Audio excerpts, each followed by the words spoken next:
Okay, that is a zombie. Is that a constipated Frankenstein? This is zombie? No, that's actually that's a cow. That can't be a cow. It's possessed, right? It's a zombie cow. It's a zombie cow. That's what it is. It is a zombie cow that we've got here. What do you think? Is that Denny's or is that an animal? I confidently say that's Denny's. Is that you, Denny's? With confidence. Yeah, how about that? That actually is Denny's.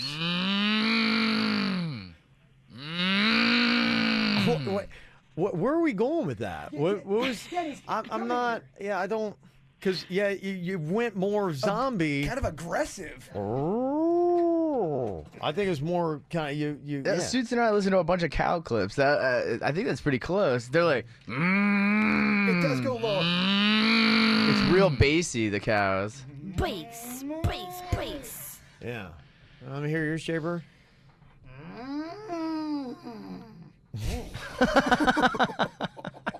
His has got diarrhea. Okay, wow. How is my cow worse than Denny's? Yeah.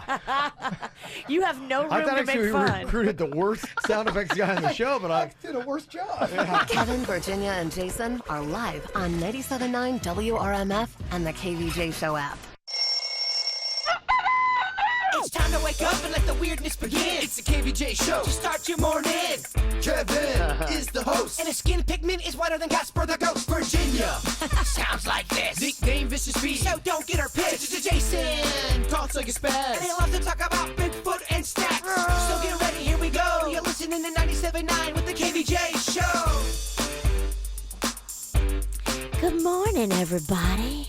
Kevin, you sound different. I think he's making his way down the hallway with all his piles of stuff and his poor internet connection. Yeah, the internet connection hasn't been great here. Well, I think they switched it over to a new tower provider. I don't know. So we should be getting new passwords today. Okay. Oh, cool. So you probably won't be able to get on the internet. What's the password? Frustration? Broken promises. I love your NASA shirt, Jay Bird. Walmart, no big deal, $8.99. I mean, talk about a guy who takes his new endorsement seriously. This whole outfit, Walmart, baby. I talk a lot of crap about Walmart. It's the service I don't like. The product I'm into. The price I like. Yeah. I was in there yesterday because I had to do some grocery shopping and I wanted to save a few pennies. It is such a drastic difference in cost of just some basics. And look, Walmart, for groceries. I got love for your generic great value product. I think you got some good stuff out there. Great value is a great value. Great value is a great value.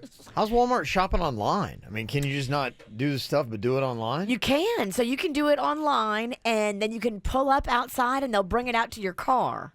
Okay. You still have to deal with them, though, a little bit. There's no, they don't have a system where you cannot just deal with the people. Like, I can get these great products, I can buy them from the comfort of my own home, and then I don't have anything to deal with. It's kind of weird because... What, do they trap you? No, you must deal with us. That's part of the price. Well, Denny's in Virginia got me on the Publix one, which I love. You order it, and Publix comes right to your door. But here's the thing. I actually like shopping at Publix. I do, too. I like shopping every time I'm shopping because usually I go in there with a basic plan of a meal I want to make. But I like to walk through the produce and get inspired or walk through the meats and get inspired. I like to see what's new and put my hands on it. I know everyone likes that self-checkout stuff. I'm on the fence about that. I think it slows down the process. Do you? Yeah, I'm not a very good check-outer. I can see that. Well, the bags, they stick together. It takes you 90 seconds just to get the bag open, Kev. I think it'd be fun to watch you, though. We'll go ahead of him and we'll glue all the bags together. And I don't think you'd have to. There's always an item that I pick up. There's not a price tag on it, so there's always calamity. They got to hit the computer. Oh, the price check. You're that guy? Well, they got to put price tags on their product. I need my beard cream. Yeah, they don't have it as many places as you would think. The only place I've seen it is like Home Depot. Is there other places where they have the self-checkout? And I don't even really shop in stores anymore, to be honest with you. Walmart, Home Depot. Lowe's. Does Target? No, Target's still Target doesn't. person-made. No, I think they might have it now. Yeah, I can't tell if it's moving forward or if it's just stuck. The whole checking yourself out. It was almost like that was going to be the solution, and it seems like what jumped over it is just, you know what, screw it. I'm just going to stay home and shop there and have it sent to me. That is what's happening. Yeah, so it almost feels like that stalled out where it's like, nobody's showing up anyway, so what are we doing? I mean, the one Walmart on 45th Street, it looks like there's always a billion people there. It always looks like there's a hurricane. I know, yeah. Yeah, you keep hearing in the news like the brick and mortars are going out except for there. Well, Toys R Us is coming back now. They say they're making a comeback, and people are starting to think there's a conspiracy about Toys R Us. Get all the hype about going out of business. That's the new business model. Go out of business, get the hype, and then come back and rebuild. Yeah, I think a different company bought them. They have the name, and they're going to bring them back in smaller locations. It would be almost like kind of pop-up toy places. And they'd have Toys R Us, and you wouldn't have the same, because Toys R Us used to be big Walmart-type stores. And they're saying, we just can't keep that many toys because nobody's buying them. Those toys are just sitting here collecting dust. Inventory. Yeah. So I think they're realizing we had too big of stores. Let's bring it down a notch. Would you agree or argue with this stat that most kids today are preferring electronics over even your bicycles and your dolls and your figures? Yeah, absolutely. Yeah, big time. Yeah, I mean, because, it used to be board games. Now you play everything on a computer. Or, whatever it is you got on your phone. Kids aren't liking figures, though. That's gone. Figures? No, my kid still plays with wrestling figures. He still has those. So does this kid right here. Yeah, I know. The big kid in the Nash's shirt. Yeah, I get it. No, I don't think those things are out. But, yeah, hey, the world is a-changing, my friend. The world is a-changing.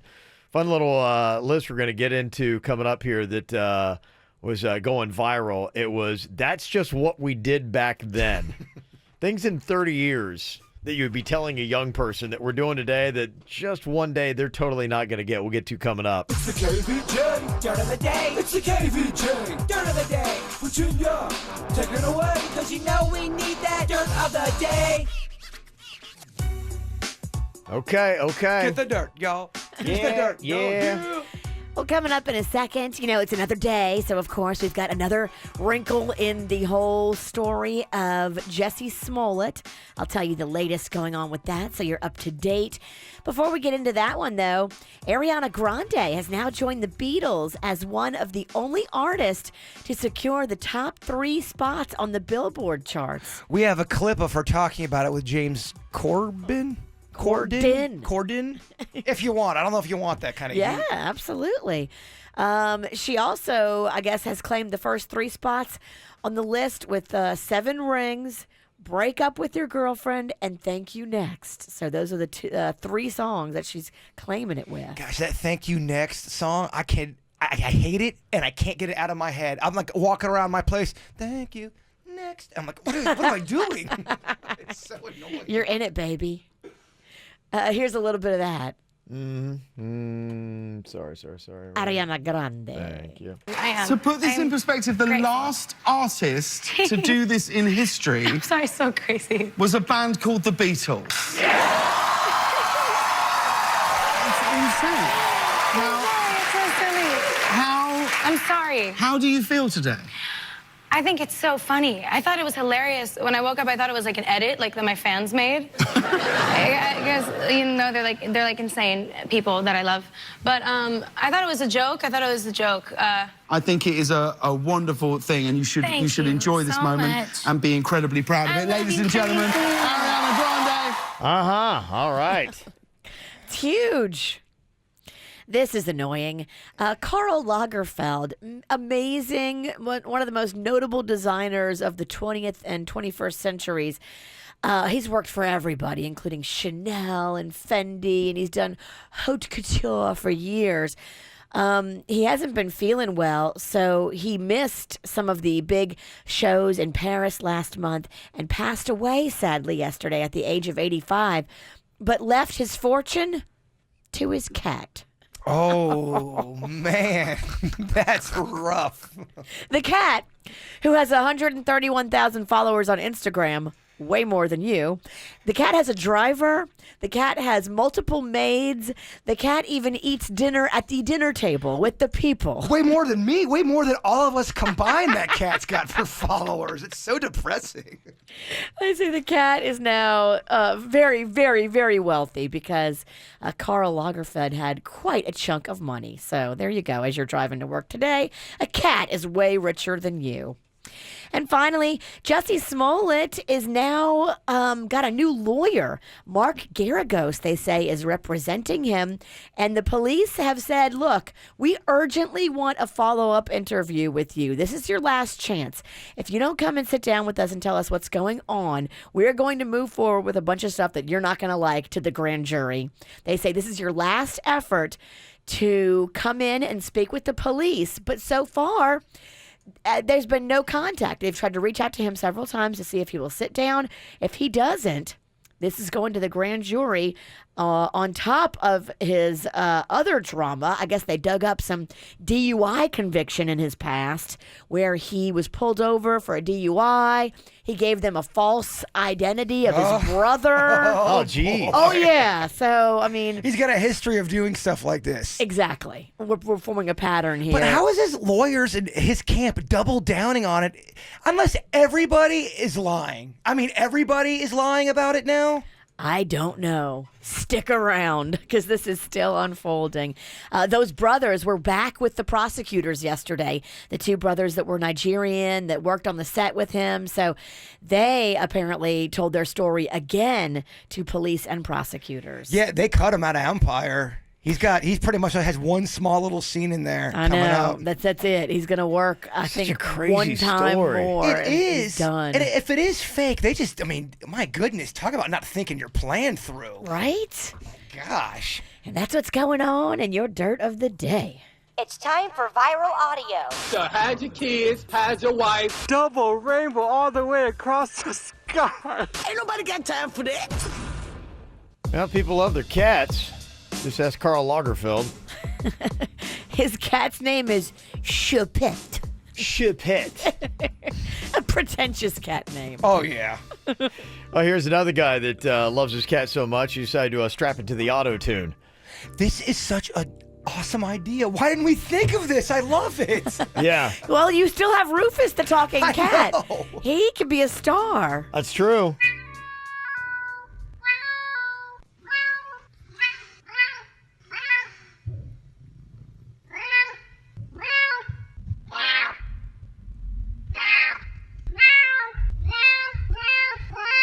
Okay. If we could get Rufus with some beats behind him. Oh, yeah. Yes. Okay, that talk about a cat that's going to get more followers than us. Absolutely. Another Finally. cat. We need some talent around here. Yeah, right. Our biggest talent's Rufus the talking cat. Hey, we'll take it. Hits are Yeah. hits. I think that's it. I think we got our next little project there. So there you go.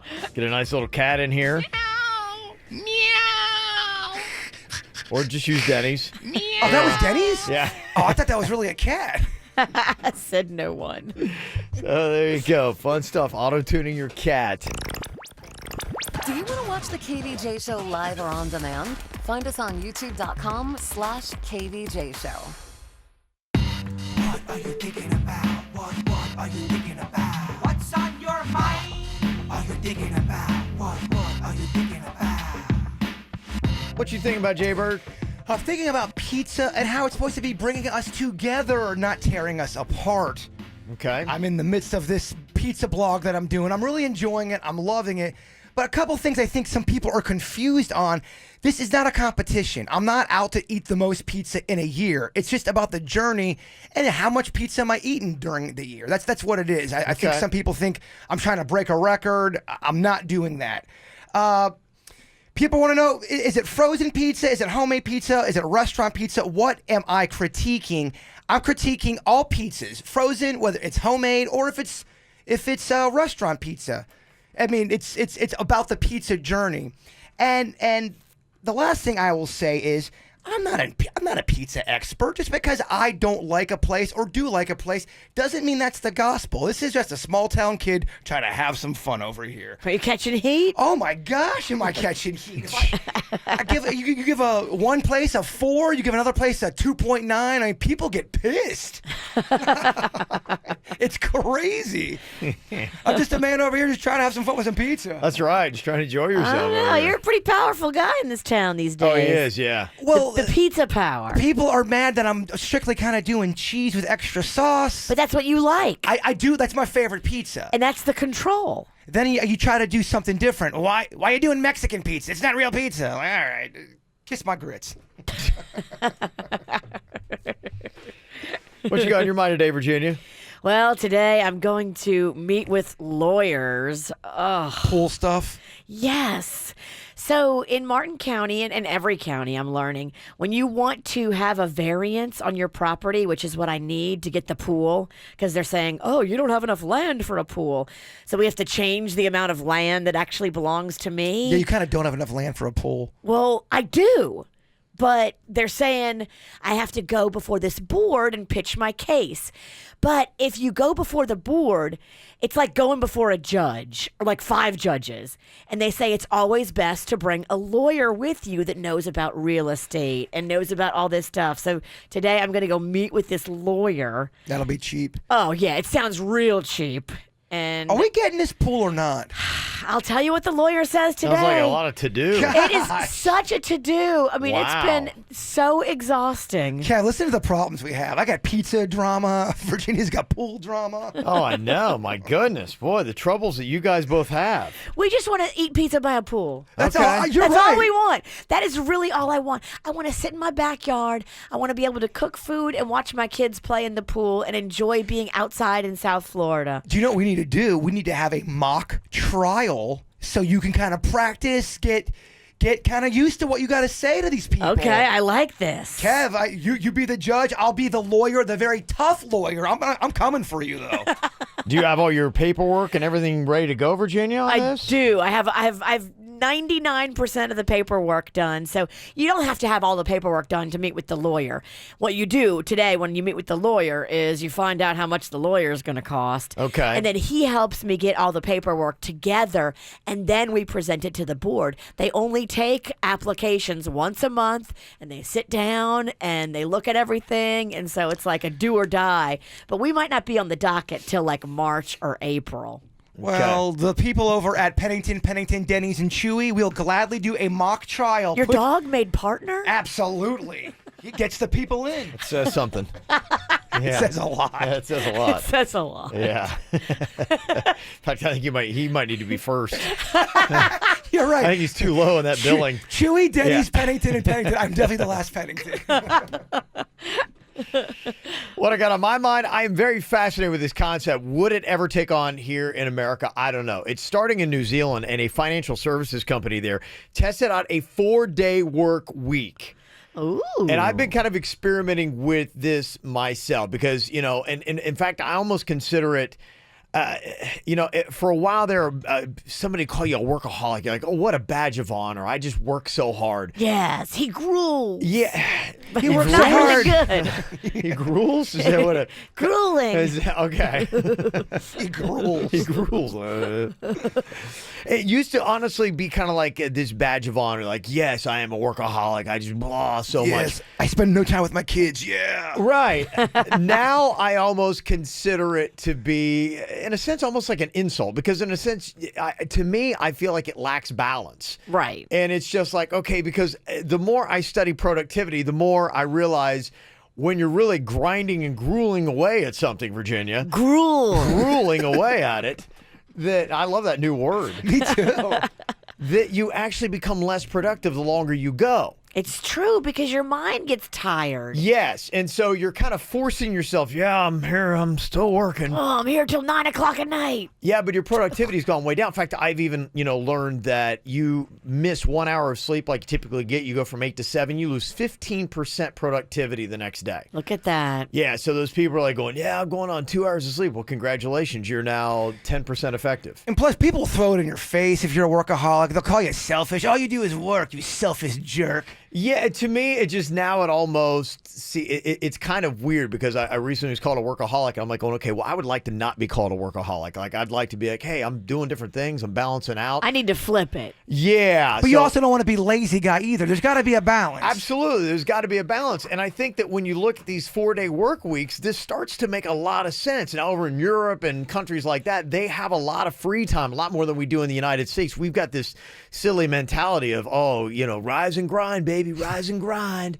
That's what all those people are always saying. Rise and grind. Oh, I want to slap them. The only problem is I used to do that. You will get burnt out, and then your grinding is not that effective. Rise and break down. And then you're like, what am I doing? Well, the concept of grinding is you're wearing away at something, and eventually something's got to give. And if you keep grinding at something, eventually nothing's going to be left when you really think about it. And that's kind of what your soul is. You can still work hard, but there comes a point where it reaches obsession too. It's got to be balanced. If you're not properly recharging yourself, stepping away, getting your sleep, and just saying, I got to get away from that, then you're not really going to be that effective and that productive. Yeah, there's not a avenue in my life where I'm affected. Effective, I should say. Effective or effective? Affected and effective, Kevin. Life is grueling for you? It's so grueling. Yes. So here's the whole thing. In New Zealand, they did the 4-day work week back in November, and they say it was a huge success. They say their workers were 20% more productive, so there was no drop-off in the amount of work getting done. Stress was way down. Work-life balance was up. People were happier. They're actually smiling and enjoying themselves. Okay, the boss gives you 3 options. All right, Kevin, you guys can take Mondays off, you guys can take Wednesdays off, or you can take Fridays off. Which one do you pick? Oh, I don't know. I think right now, I mean, without thinking it through, I kind of like maybe the Wednesdays because you pop in and you do a few and then you pop off. You have one day to kind of like chill. The only thing I notice is when I have too much vacation and it's extended out, like to me, I like balance. I like my free time, but then I also like to get back to work. Yeah. When I'm off too long, I'm like, okay, I'm not really doing anything. Now I'm the other way. Right. I'm just kind of sitting around and not really doing anything that's great with my free time. That's when you start doing weird things in your life. When you are just kind of looking for something to do, trust me. So Mondays lets you take a little like a extended weekend trip. That's kind of cool. Yeah, it could. Yeah, so that's why I would argue that, that might be good. But are you going to do that every single weekend? If we're talking about every once in a while, I like the 3-day weekend. But if we're talking about this is my new schedule, I think I would like to do the Monday, Tuesday, off Wednesday, Thursday, Friday, and then weekend. I say take that Monday off. I think we all agree work on Friday. Work on Friday's fun. It is fun. Because you're like, it's the weekend. Everybody's excited. Yeah, the mood. If the mood would that change if all of our work weeks changed? Probably to a certain level. Yeah, so you'd be. I think now we're so excited by Friday. It's not just because it's. Hey, I love the word Friday. You give me Monday off, I'm even more excited about Friday. Yeah. So yeah, I don't know, but either way, it's not going to happen. Either way, well, I don't know. The only thing that I hope is that as more and more people start experimenting with this and things are positive, starting in New Zealand, a company there, maybe more and more people will start doing this, and businesses here in the U.S. will be going, you know what? Yeah, what are we doing? Why don't we try this? Productivity goes up. We got happier employees. I mean, why not? I mean, we care about productivity. Do you really care if somebody is there the entire time you're supposed to be paying them? No. I mean, I care about what I'm getting out of them. I think it's going to happen, but I think you're going to be dead when it does. Maybe. Maybe. Kind of like that daylight savings time you want to be gone. Right when you die. It'll go to no more daylight savings time and no Wednesdays. 4-day work week. Yeah. All right, coming up here in just a couple of minutes, people are up, rising and grinding. People going, yeah. Somebody's like, yeah. Hey, I need to get that to Sasser Salt. I need a shirt. Rise and grind or rise and break down. That's basically it. People are rising and grinding up, getting to the gym. Denny's buddy actually got kicked out of a gym. Denny's don't have no buddies that go to the gym. I know. I thought so, too. Sounds very far-fetched, doesn't Already, it? there's holes in this story. Yeah. I've seen your friends. We'll find out why here coming up in just a second. That's why they're at the gym. Let me see here. We got Anthony on from Boynton. Anthony, you're doing a 4-day work week?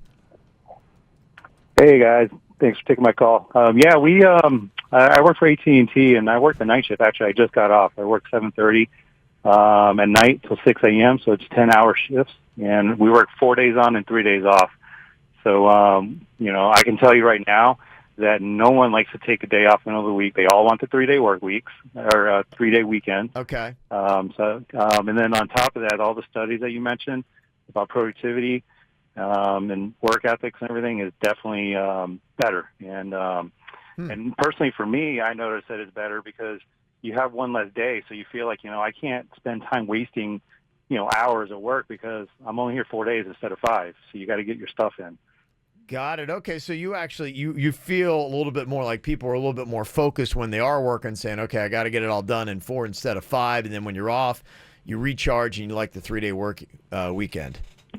Absolutely, and the work-life balance, like I said, you work 4 days and you feel like you're busting your butt, but then it's like, okay, now I got 3 days off in a row, and you kind of get to enjoy that, and people enjoy it. And I work the night shift, and the night crew, that's all they work is 4 days on and 3 days off. We have a staff of almost 20 people. Now, during the day, there's about 50 employees, and only maybe 4 do it because the logistics during the daytime are tougher. Okay. Is it the same like radio where people who work at nighttime, a little bit weirder, gets a little odd? Yeah, I don't know. Are you a little weird, Anthony? Well, not as weird as Jaybird, but I could be, Who is? You get a little loopy in those weird hours for sure. Okay. I've met some people who work night times at radio, and it gets weird. Oh, no doubt. Oh, yes. Somebody texted and said, yeah, Mexico has always done the 4-day work week with Fridays off. Huh. So there you go. I like the concept. Will it happen in America? I guess we'll have to wait and find out. So there's a couple things that I don't know if we believe here. One, Denny's has a friend that works out at the gym. We have You're a right. friend named Jim. Yeah. Right. Is that what's going on here? Denny's actually has a friend that goes to the gym? Is that what we're trying to believe here? Is that the bag of lies that's being sold to us today? Well, believe it or not, Denny used to be a former athlete back in the day. He played golf. He's actually a very good golfer. And golf guys are known for hitting the gym hard. We're known for our bodies. Yes. That's what golf guys. Dead You got a lot bod. of nerve golfers that call yourself athletes. Yes. So your buddy got removed from the gym, you say, Denny's, and it's because of one thing that he did. And the question is this a gym foul or is it an overreaction? Now, he has the manager come up to him and say, hey, you're going to have to leave, and he wasn't done with his workout? Well, yeah, so he seen a girl that he's been, eyeing for a minute, and he went up to her and asked her out on a date. Okay. And she turned him down. So he just started working out like normal, but not much longer, a manager came up and told him he had to leave for being inappropriate with one of their customers. He was like, inappropriate? He's Well, like, what did he say? well, so he walked over, the manager escorted him over, but when they were talking, he goes, all I did was ask you out. I didn't mean to offend you or anything. And she even said that that's all he did, but she did not like the advances because she was there to work out only and does not feel like being hit on. So he got escorted out for asking out a girl at the gym. Wow. Okay. Did he deserve to be escorted out of the gym? I think that it was a little harsh to escort him out. But there are parts of this that I will side with her a little bit. That I think that I get that. Now, if he didn't have any kind of rapport going on with her and he just goes up there and he's like going, hey, would you like to go out sometime? That is, I think, a little bit too far. Like if it's somebody you're talking to and whatever and you have a relationship with them and it seems natural to do it, then yeah. But there are a lot of people that want to work out, want to be completely left alone. I think for the manager to come up and say, hey, look, can you not try to approach people and ask them out here? This is, there are a lot of people that just want to work out. They want to put their head down, get their workout done, and get out. Well, is it illegal to ask somebody out at the gym? No, it's not. I'm not saying it's illegal. Yeah, no, I'm not saying it's illegal, but I'm just saying as far as etiquette, I mean, if we're talking about etiquette issues, I've talked to a lot of women. I know that's the thing. I know as a dude, if I were a single guy, I probably wouldn't have the gym be the place I asked them out. Now, I might, in passing, talk to them. I see guys and girls talking, but there are some women that go to the gym and they get easily and quickly annoyed. And there are some guys that go to the gym, and you kind of see them too. They're just kind of like gym trolls. They're just kind of like wandering around, not really doing anything productive. They're catting around. Yeah, they're catting They're around. wolfing. And they're wolfing. They're eyeballing up chicks, and it's just okay. And they're just like, no, we don't want that. Like, you get to a point where like you're kind of crossing a line where it's like, just let them do their workout. Let them get out of here. They don't want to get hit on. Okay, yeah, no, I understand it's uncomfortable, but to the point to get thrown out for just asking Like I said, somebody, I think that's too much. I think the manager. What about could- you, Virginia? Yeah, I wouldn't have thrown the guy out, but I think if the management says something to him and says, "Hey, look, when you're here working out, just Right. work out, please," as a courtesy to our other members. Yeah. We don't have anybody hitting on anybody. Girls on guys, guys on girls. We just say people need to come here and work out and not be hit on. Yeah.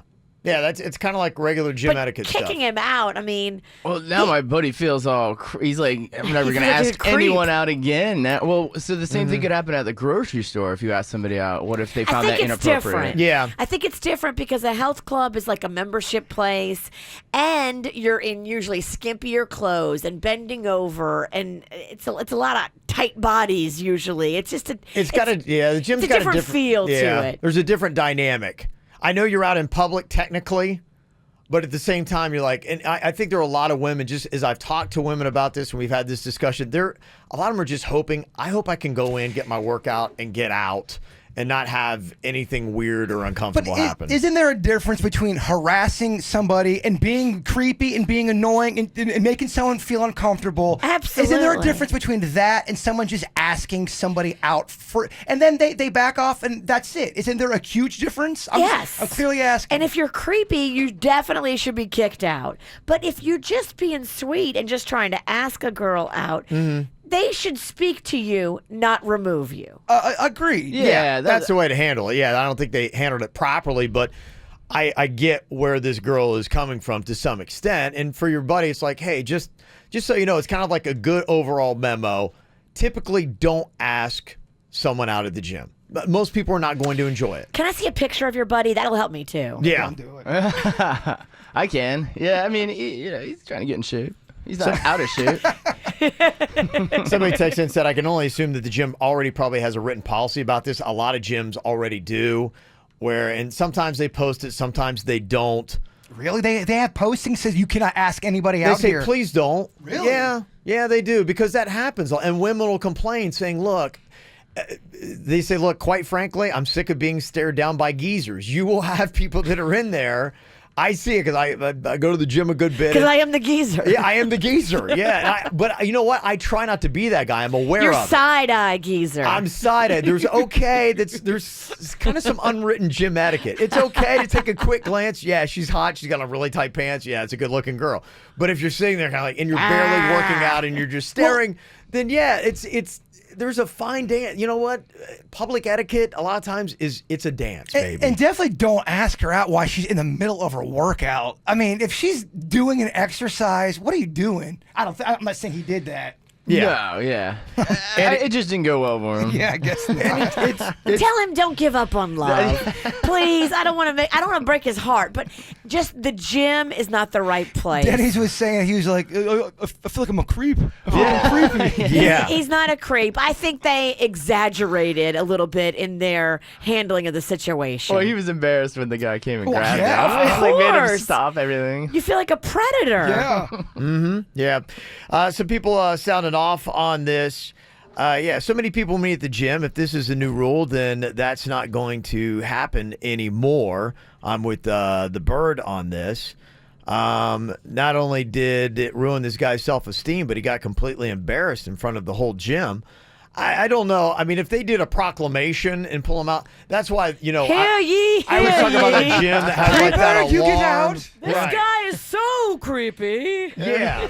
I mean, to me, the gym to handle it right, if this woman did complain, just be like going, hey, just to let you know, like discreetly. Oh. And you even say it maybe on his way out. Yeah.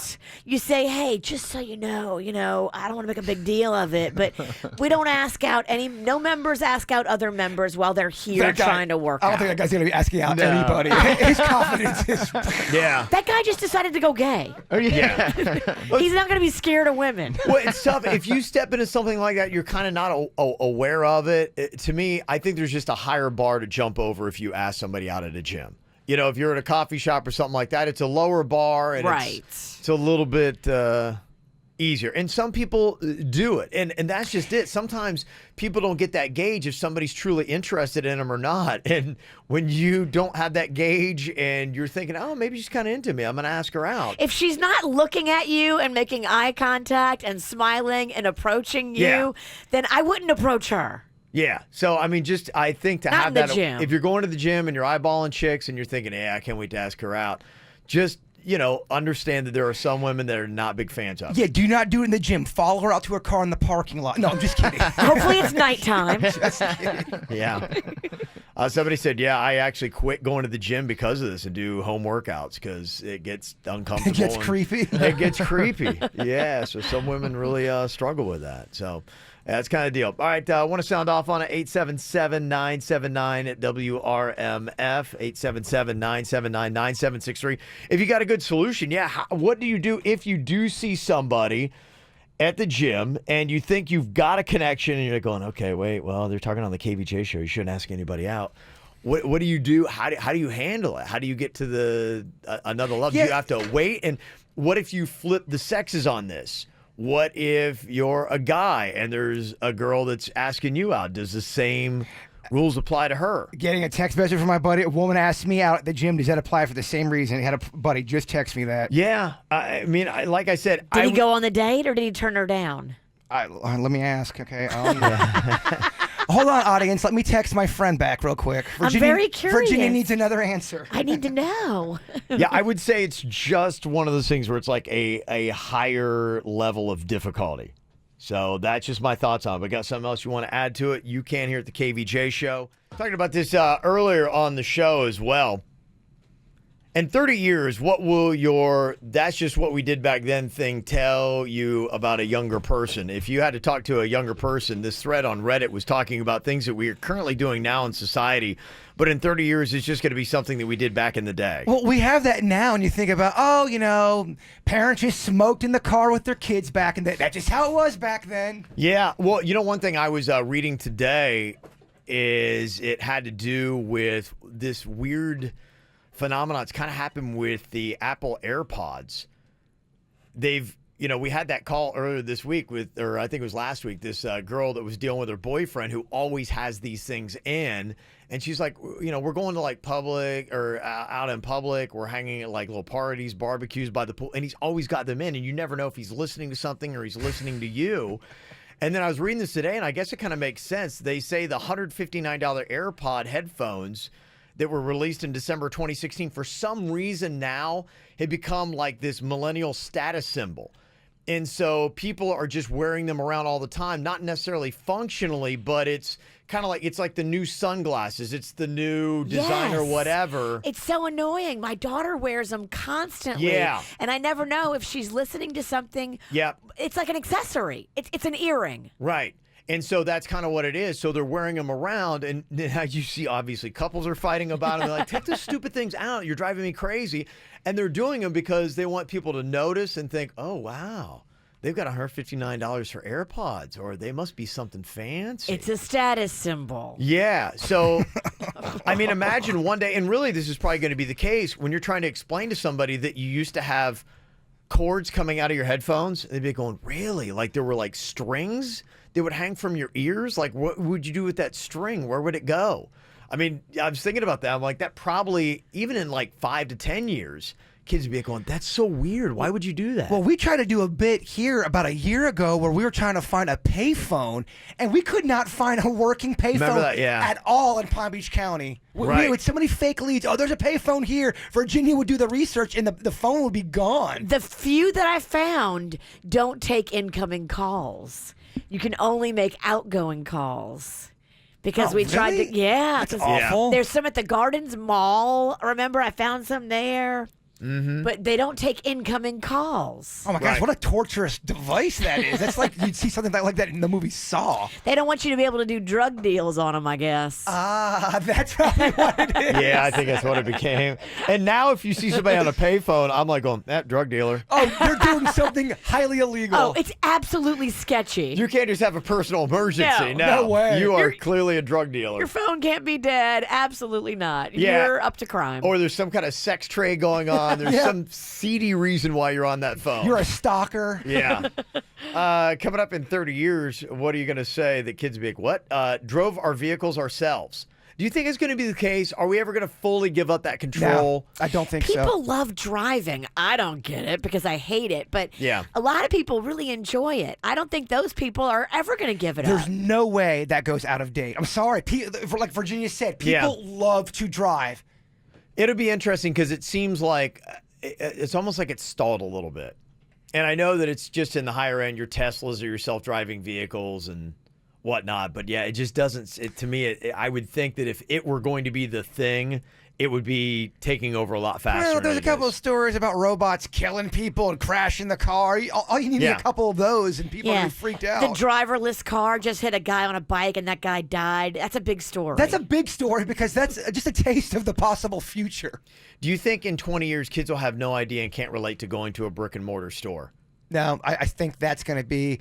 I think some people still like going. The options are going away, but I still think there's a population that's going to always enjoy that. Yeah, we're talking about Walmart, and yeah, for whatever reason, those things are still packed. Kevin, they roll back prices. That's how they get me. But I can't be the only one out there that thinks it's a fun little adventure to go to a store, get something to eat at a restaurant. It's a whole to-do, a fun to-do. Well, that's what you're talking about is kind of like what Whole Foods is doing. If they are doing a brick and mortar store, they're trying to make it an experience where if you go to a Whole Foods, you'll see how they're designing the store and the layout. There's a cafe. Yeah, there's a bar. There's a bar. You'll get food, you'll eat, you'll kind of browse around. Like your shopping experience is part of like a night out, and people will have like a night out where they do all that kind of stuff together. That's why I think, every South Florida town now has got those little community halls, those town hall things, where you do have a little bar, wine place. You've got little shops you walk around. You get ice cream. You get all your little deli meats. I'm noticing pretty much every movie theater now has a bar in it because they got to compete with everybody else. Yeah.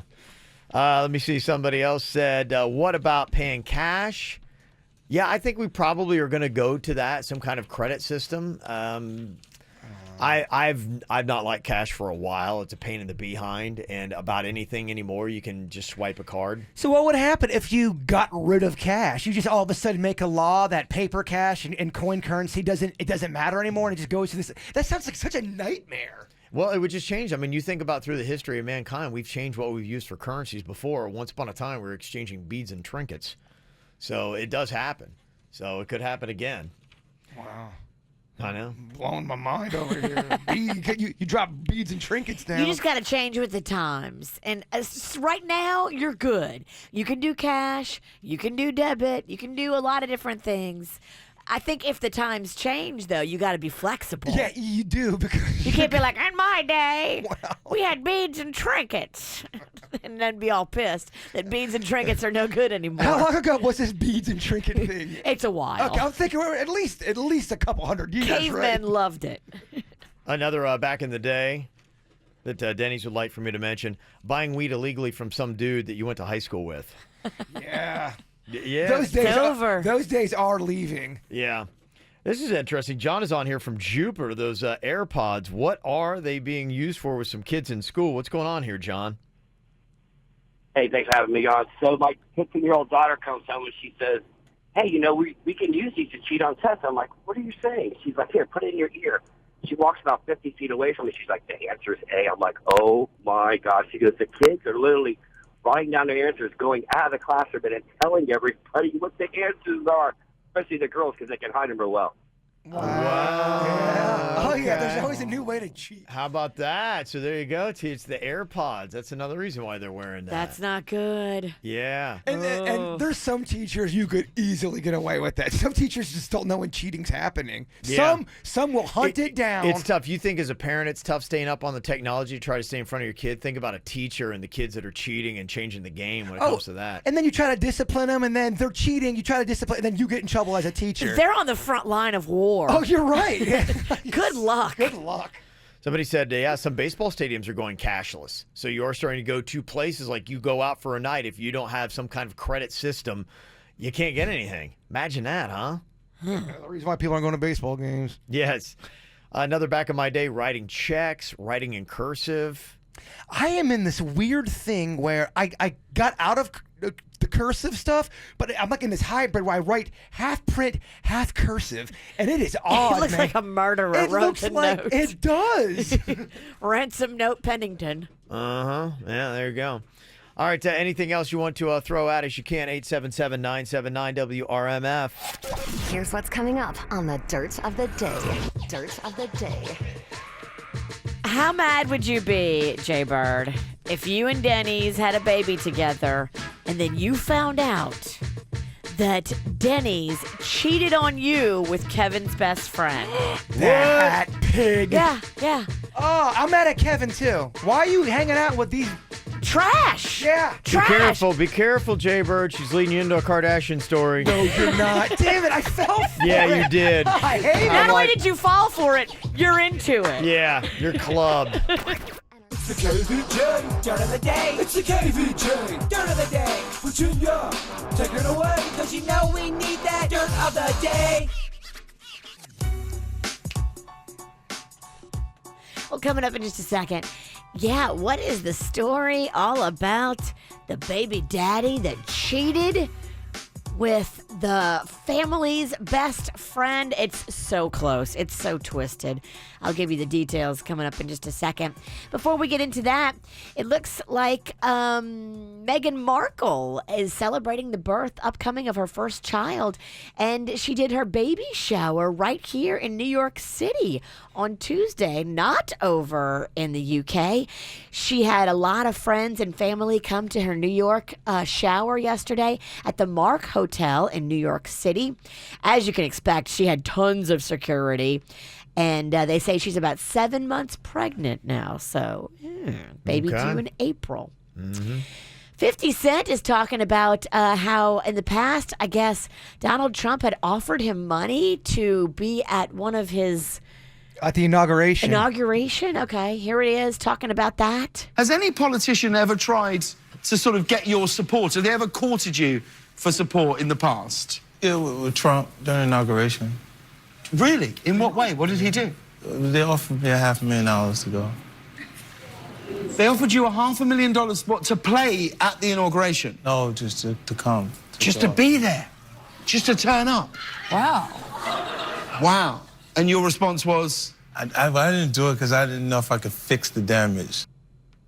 Fix the damage. All right, well, there you go. 500,000. Wow. Yeah, I mean, hey, that's a way to do it. Just to be there? Not even to perform? Yeah. Just to sit there. But you know what? The whole thing with that and what you got to consider with anything like when you're a celebrity like that is, okay, what is the conversation going to be like afterwards?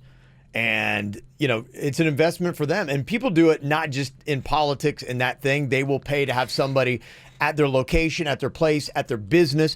If you want to rehabilitate or you want to reach out to a certain crowd, I mean, it's a move that a lot of people do, not just politicians. But you heard Dolly Parton about a month ago. They're trying to get her. So, Dolly, who'd you vote for? Who you behind? Oh, no, sweetie, I'm not going to be getting into all that. I learned a long time ago. I'm an entertainer. That's just it. It's not like it's just showing up and it's your time that day. Yeah. 50 Cent's biggest problem would be, okay, afterwards, all the conversations and the questions and everything else you'd have to deal with. I'm pretty sure Elvis was like that, too. Like, Elvis, what's your political views? Oh, come on now. I'm just an entertainer. Oh. He's smart. It's a lot easier that way, isn't it? Yeah. And finally, here, the story that Jay Bird has been waiting for. It is over between Khloe Kardashian and her baby daddy, Tristan. They have officially called it quits. And listen to what broke them up. So apparently Tristan, her baby daddy, was hanging out with Kylie Jenner, her sister, and Kylie Jenner's best friend. Jordan is this chick's name. And they say that there's video of Tristan and Jordan snuggling and making out at a private party. Oh, no, I can't believe it. Kevin, why? This is bad. This is so bad. We just move on, please. So bad. It's over, baby. Yeah. And that's what's going on in your dirt. Okay. Celebrity birthdays today. Rihanna is 31 years old. I think it's Brian Littrell. I had always, for my entire life, said Brian Littrell from the Backstreet Boys, but I had heard recently somebody that was like a friend of his call him Brian Littrell, and I'm like, okay, I've been saying it wrong for 20 years. I know, it's like, it was weird. It blew my mind. I can't change now. I know. I'm kind of the same way. I'm like, I've been saying Littrell since 98, and it's like, wait, it's Littrell? I don't know. Maybe if you're a BSB fan, you can let me know what is the proper pronunciation of his last name. Oh, your name's actually Kevin Rulston. Roaston. Yeah, it's amazing. My wife has been married to me almost 20 years, and she still can't pronounce it correctly. She's always like, "Yeah, it's Kim Roaston." I'm like, "It's not roasting. It's not. We're not like chestnuts on an open fire. You can't Ralston. You can't throw any stones about people's names. Mariana, our old producer, you called her that. Correct me. No one ever did. I'm correcting her. Let me know. Tell me, is it Littrell or Littrell? Cindy Crawford is 53 today. Brian, by the way, turning 44. Somebody said, I want to wish my mom a happy birthday. Love Daniel and Eliza.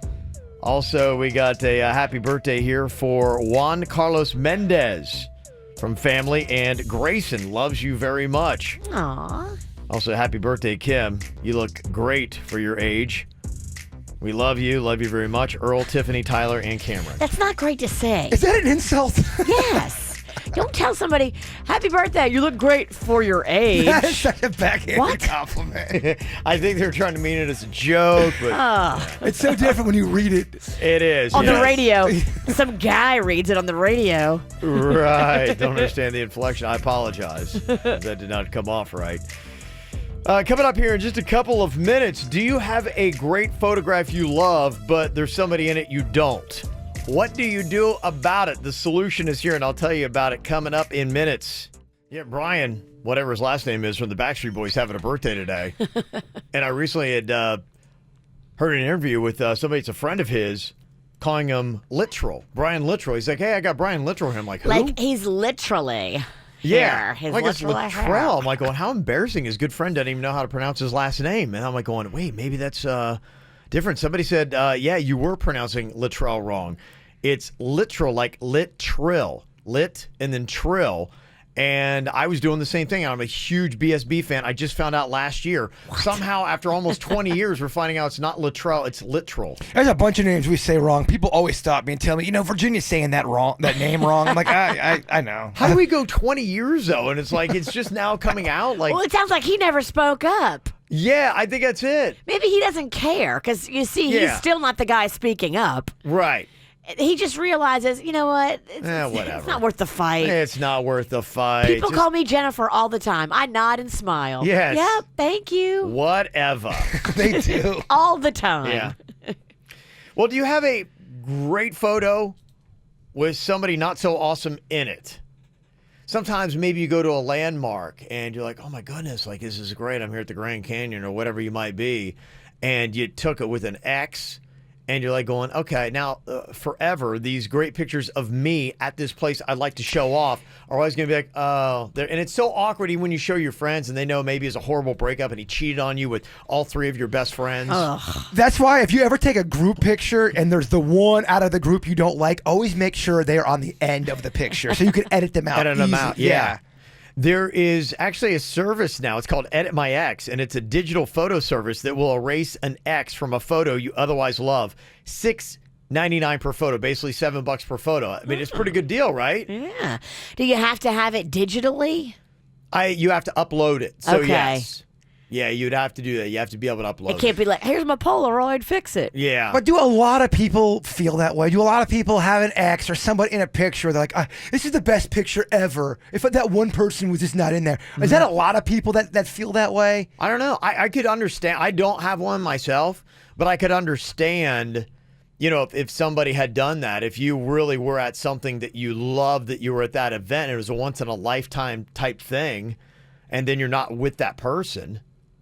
I saw somebody when I was on my trip to Jerusalem, and seemed like they were trying out a relationship. Oh, really? And to Jerusalem? And they took a not so sure about the future to Jerusalem? I don't think they were there necessarily together, but they were kind of like on the same trip, and maybe, one of them had booked it because they thought the other one was on it, and so they were kind of like the one person was trying to make sure that they were taking all these photos together, and I'm like going, Ooh, and I think I've kind of like done a follow-up, and it doesn't sound like there's anything that happened in that relationship. So this would be, imagine that you take all these landmark type photos with somebody. It's like, clearly in that situation, you're talking about one person liked one, and the other was like, get me the hell away. Get me away from them. I'm going to Jerusalem. So imagine, if you had that and you got all these photos, you'd be like, who's that? Yeah.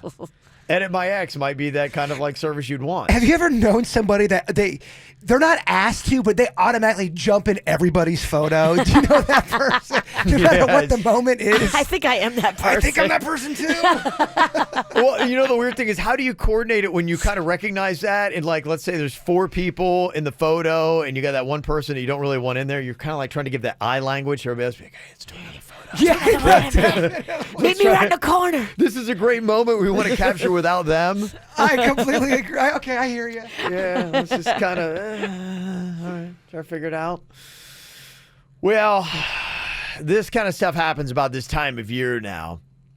It's expected. If you do one of those fantasy football leagues, you'll see people that are doing it. They have this league, and then the person who loses the league has to do something embarrassing.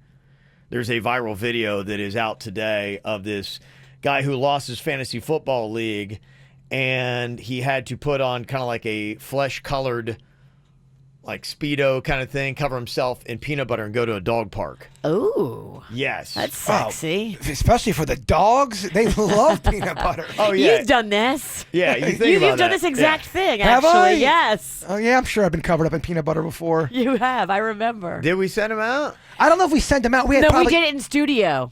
We can bring this out to the public. People saying we need to get it back out in the streets. Let's do this thing. Okay, yeah, here's a little bit of the audio from that video. It was my first year in fantasy football. I would have to lather myself up in peanut butter, wearing nothing but a gold Speedo, and go to a dog park. My strategy was to do it as fast as possible and hope that not as many people would see me, you know? It took me about 45 seconds to apply it to my whole body. There was a couple walking down the sidewalk, and they both said, ew, and they walked by so fast after that. They were so in shock. Yeah. We did that one thing, though, where we covered me in complete Vaseline and then sent me to go get a haircut, and they about beat my butt out of that barber shop. Yeah. I mean, it was, get the hell out of my shop. They weren't big fans of that, huh? Yeah. Yeah, I don't think we've done the peanut butter in public, so I think it's about time we did. I can't believe that we've overlooked that. And that's one of those ones I don't think people should get all scared about. We're always talking about doing stunts out in public and how people are all squirrely now. You see a guy covered in peanut butter, are you that alarmed? Yes. Yeah. Yeah. Yeah, I am. Absolutely. My gauge is off there. Yeah.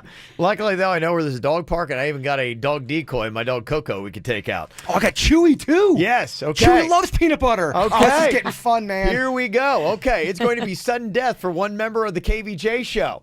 Get out them cards, baby. We're going to draw and see who is going to owe us a viral video covered in peanut butter at a dog park coming up next. Get the info on everything that's going on with us at kvjshow.com. All right, time for a fun little sudden death draw here. Recreating the viral video today. Guy wears a gold Speedo, heads out to the dog park, covered in the peanut butter. Gets a reaction from the dogs. They get a fun little treat. Denny's does not want this one. He's doing my breathing technique where you just Yeah. picture yourself pulling a high card. Mhm. Picture yourself pulling a high card. Yeah. Think that strategy's going to work, huh? Yeah, tomorrow we'll have a video from one of us here. That's good. Okay, we've got the dog park. Got the dogs all ready to Why go. are you so touchy? Why do you take so long to pick a card? It's a 4-hour show. Let's go. Picking a card from Denny's, but he's like touching all over him like they're dating. All right. Always with the drama, this one. Always with the drama. Okay, all right, let's go around and see what we got here. Denny's is dreading his. Let's just see how bad it is right out of the chute. Ooh, I'm going to flip it, and ooh, I got an ace. Ace is high. Okay. Yeah, getting high, right? Getting high. Okay. All right, I drew a 9. That's a great that's a great card. Okay. All right, Virginia, what do you got? 7. Oh, Virginia. This is going to be sexy. Is it? Unless Yes, the bird has got one lower. Oh, it's not going to be sexy if it's me. Okay, what do we got here card-wise? 3. Yes! Yes! Yes! I'm not even that upset about this. I'm like, it's going to be a fun afternoon today. Okay. Well, luckily the dog park is right by our house. It'll be nice and convenient. I got tons of peanut butter. Yeah, well, there. You can certainly tell who hasn't been licked in a while. I know that punishment. I mean, it's supposed to be a punishment. I'm supposed to be upset, but I'm not. It's going to actually be enjoyable for you, huh? Okay, all right. I'll look forward to that video coming up on tomorrow's show. We're talking about Brian Littrell, who's actually literal. Okay. Somebody said, hey, you got to chalk up a couple other celebrity names, too, that we got to change. Chrissy Teigen. It's not Teigen. Teigen. What? Remember that? Yeah. Do you remember that in the last year? She said, yeah, I didn't want to make a big deal of it, but yeah, everybody's saying it wrong. It's not Chrissy Teigen. It's Teigen. And remember Ian Ziering? It's Ian? It's Ian. Ian. Yeah. That's one of those ones. It's almost like it's Ian, on him. It's on him. That's on you, dude. Because his is a different type of name. It's not Kevin or Coven, but Ian or Ian, it definitely works. Well, that name is spelled the exact same way and pronounced 2 different ways. So you can't be mad about Ian. It's breaking the rules. I know lots of IANs that pronounce it Ian. I agree. Yeah, that one's on him. Yeah. It's on I'm him. not giving you that one. No. Yeah. Mm-hmm. Coming up, there's a fine line between insanity and romance. Somebody's about to tiptoe out on that line. Which are they? Insane or just completely romantic? We'll find out right after Brian Littrell. Well, there is a fine line between romance and insanity. You know, we've probably been crazy in love before. It just happens. Robert's sister might be making a very bad decision, or yet she might be setting the stage for the next great rom-com. I don't think Robert necessarily agrees with her and doesn't know how to handle it, but what is it that your sister is going to be doing here, Rob, you want to tell us about?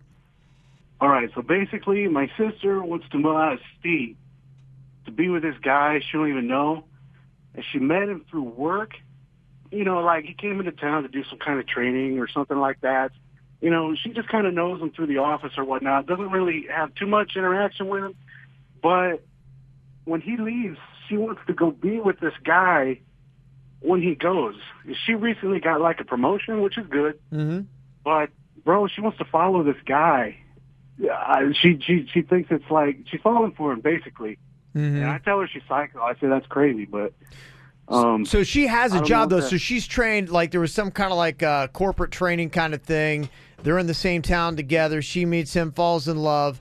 And then, according to your email, she's got like a transfer. So she'll actually have a job in this town. She's just kind of like hoping that, you know, maybe, hey, take notice of me and this is going to be awesome. Yeah, that's 100%. Okay. One of the other things is there was some kind of company, you know, some kind of like company get-together she told me about. But basically, everybody had to go to it. Like it was a company requirement. So everybody was there. It's not like a one-on-one thing. Yeah. You've never been like on a date or anything? Mm-hmm.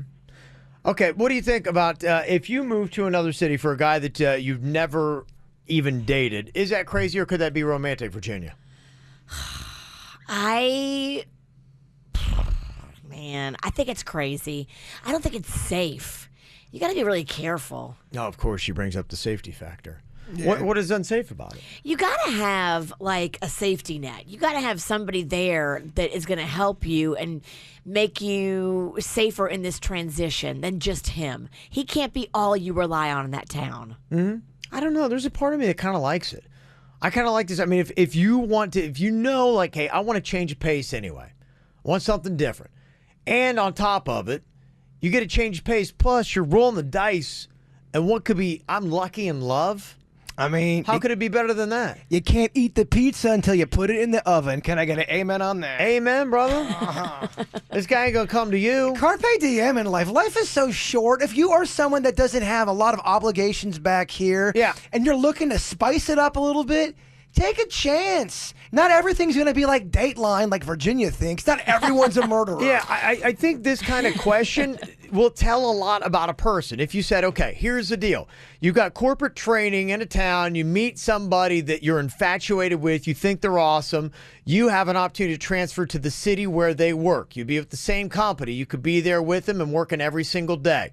Would you take that chance? I'm a carpe diem man. I'm a carpe diem man, I too. said go for it. I would go for it. Why not? If I were like going, I could use a change of pace anyway. Virginia's like talking about a safety net and all this kind of stuff. I want to know that there's something else there to help me than just him. I just feel like you got to have a safety net. Well, I mean, you're not looking at him to get help. You're doing this for you. You're not doing it for him. You are a woman that wants some adventure. You have got adventure in your heart. Damn it! I'm gonna tell you because either this could be a total complete disaster and insane, or it could be the next great rom-com. I'm gonna tell you how it is the next great rom-com. Here's what Robert's sister does. She moves for love. She gets to the new city. Watch this, Jaybird. She's with the guy. She thinks that she's in love with the guy. She's following him around, and they kind of seem to be connecting at work. And then one day she goes out and she sees he's with another woman, and she can't believe it. She's devastated. You're like, what a horrible idea. Everything starts to fall down, whatever. But in the meantime, through the course of the whole movie, there's been another guy. Oh, yeah. She didn't see him right away, She didn't see him. He saw her, though. He saw her, and right away he was always there, and she's down and out, and she's losing her mind, and then all of a sudden, boom, something happens, worlds collide, she opens her eyes, the film is lifted, and she realizes, oh my gosh, this is crazy. I moved for love, but I moved for a love I didn't even know existed. Yeah, I love that movie. Closing credits. You've Got Mail is such a good movie. You've got this male over here. He's in. We're just suckers for love, me and Jay. Of course, come on. Yeah, Wallace Pennington is a sucker for love. Well, I just think about like if my daughter, if Magnolia, here we if go. she came Magnolia. to Here we me go. with this plan to move to a new state, I want with a guy that she doesn't even know anything about. She's Like, going to miss excitement, the love of her life. She's going to you got to live a little bit. You got to shake it up, especially when you're young, Virginia, and you can. And guess what? This guy doesn't know nothing enough about Magnolia either. That's why it works, baby. Yeah. That's why it works, because it is so crazy. It is crazy. I think I said it. And there is a fine line between insanity and romance. In this case, I think this is romantic all the way. I would love it if Kev came over today and we had a rom-com afternoon. it blurred the lines a little bit. Yeah. And just had pizza, just did it right. Yes. I know it's never going to happen. When you say did it. I think you know. No, don't make it weird. All right, what would you tell Robert's sister? If this were your sister or sibling, would you say, hey, you know what, go for it, or you are absolutely insane? It's a good move. I mean, look, she doesn't even know the dude, doesn't even know that he's into her. It's not even like, he's like, man, I wish we lived in the same city. That ain't even been a conversation. She sees him at training, is like going, man, this guy's hot. I think we should be together forever. There's so much more recognizance that needs to happen. Don't have time, Virginia. You don't have the resources. Carpe diem. The promotion's happening now. You got to go. What do you do? 877-979-WRMF. You can let us know. Call or text 877-979-9763 at the KVJ Show. Want to find the KVJ Show on social media? Just search KVJ Show on Facebook, Twitter, and Instagram. Simple, huh? I'm so encouraged. People are texting in. They're saying go for love, man. Go for love. Yeah, sometimes it looks insane, but I mean, hey, why not? Somebody texted in and said, look, you don't need a safety net when you take a leap of faith. I met a guy down here in Florida who was house hunting. Long story short, we were barely dating, and he moved up to D.C. I went up there, too. I didn't know one person there. I was 26. I was going to a whole new city. It was a little rocky, but yeah. Well, moving back down to Florida a year and a half later, and now we're married. But it was all because I took a chance. I rolled the dice. I took a gamble. How do you ever find love if you never take a risk? I mean, to fall in love is taking a risk, is it not? Oh, my gosh, Kevin. Some would say the biggest risk. What? The biggest risk of them all. The biggest lisp of them all? Oh, that is so mean. I had to go to speech class as a kid. You need to go back. You witch.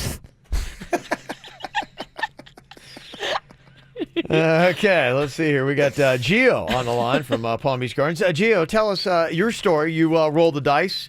What happened? Oh, I just want to say, hey, guys, I've been listening to you guys since I was in middle school. You guys are awesome. I love you guys. Oh, we love you. So I decided about a year and a half ago that I met this guy in South Carolina when I was living there. I ended up leaving. We really didn't date long. I talked to him, and we moved in together right away. Like, he was living with his family at the time, so we had, like, a house, but I had no safety net. I had nobody up there, no job security, nothing. Oh, Then about 7 months later, I catch him doing some other things, like on other dating apps and such, and we ended up just, both of us were talking about it, and we ended up breaking up, but I was all for it at the time because, I mean, like you guys say, carpe diem. You only live once. You're never going to know unless you take the chance. So I took the chance and I learned. I love it. You have an adventurous spirit, my friend. Yeah, even somebody who says it didn't work out, at least, you know. What was I talking about yesterday? Didn't I play that audio from our good friend Tim Tebow? And he was talking about that. He said, look, it's not about failing in life. It's about the regret of not knowing and not even trying at all. That is the problem. Sometimes you got to fail, Virginia, to get through it. I got no problem with failing. Trust me, I've done it a lot. I've got a problem with not having a safety net. You got to go up there with some kind of plan. I think You she gotta does. Put something in place. I think she does. I think love is her plan. Mm-hmm. Somebody said, I moved from Boca to Raleigh, North Carolina after I met a guy who was on vacation in Florida. I didn't necessarily move to Raleigh to date him, but, you know, hey. It helped. It helped. Come on now. So I get up to North Carolina. I see the guy, and he His totally wife. freaked out and thought I was psycho. We never met up, and it failed miserably. Well, yeah, because you followed him there without telling him. That is insane. Well, that's in a sense what's happening here with Robert's sister. It is. She's not telling him. She said, but it was the best decision I made. I met, you know, some good friends and, you know, some good things worked out. I took a leap of faith, you know. So even the people that are failing are saying, you know, you got to do it. But it is kind of weird because, yeah, people are saying, well, maybe she needs to meet him first and they need to hang out. I don't think she has that opportunity. They were just at a corporate training thing. She sees him, and so she's like, hey, I'm at a corporate training thing. Can I come see? Like, how is that?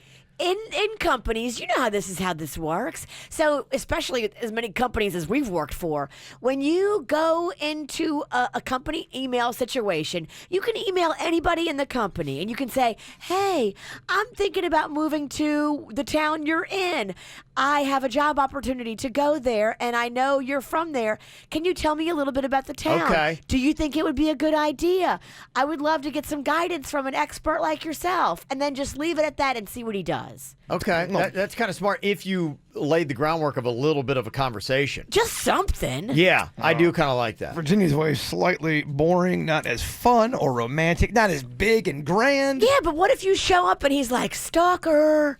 At least if you send him an email and test the water and do it professionally. Put nothing in there about personal stuff. Do it about, like, how is the town to live and work? How are the people at that company, at that office to live and work with?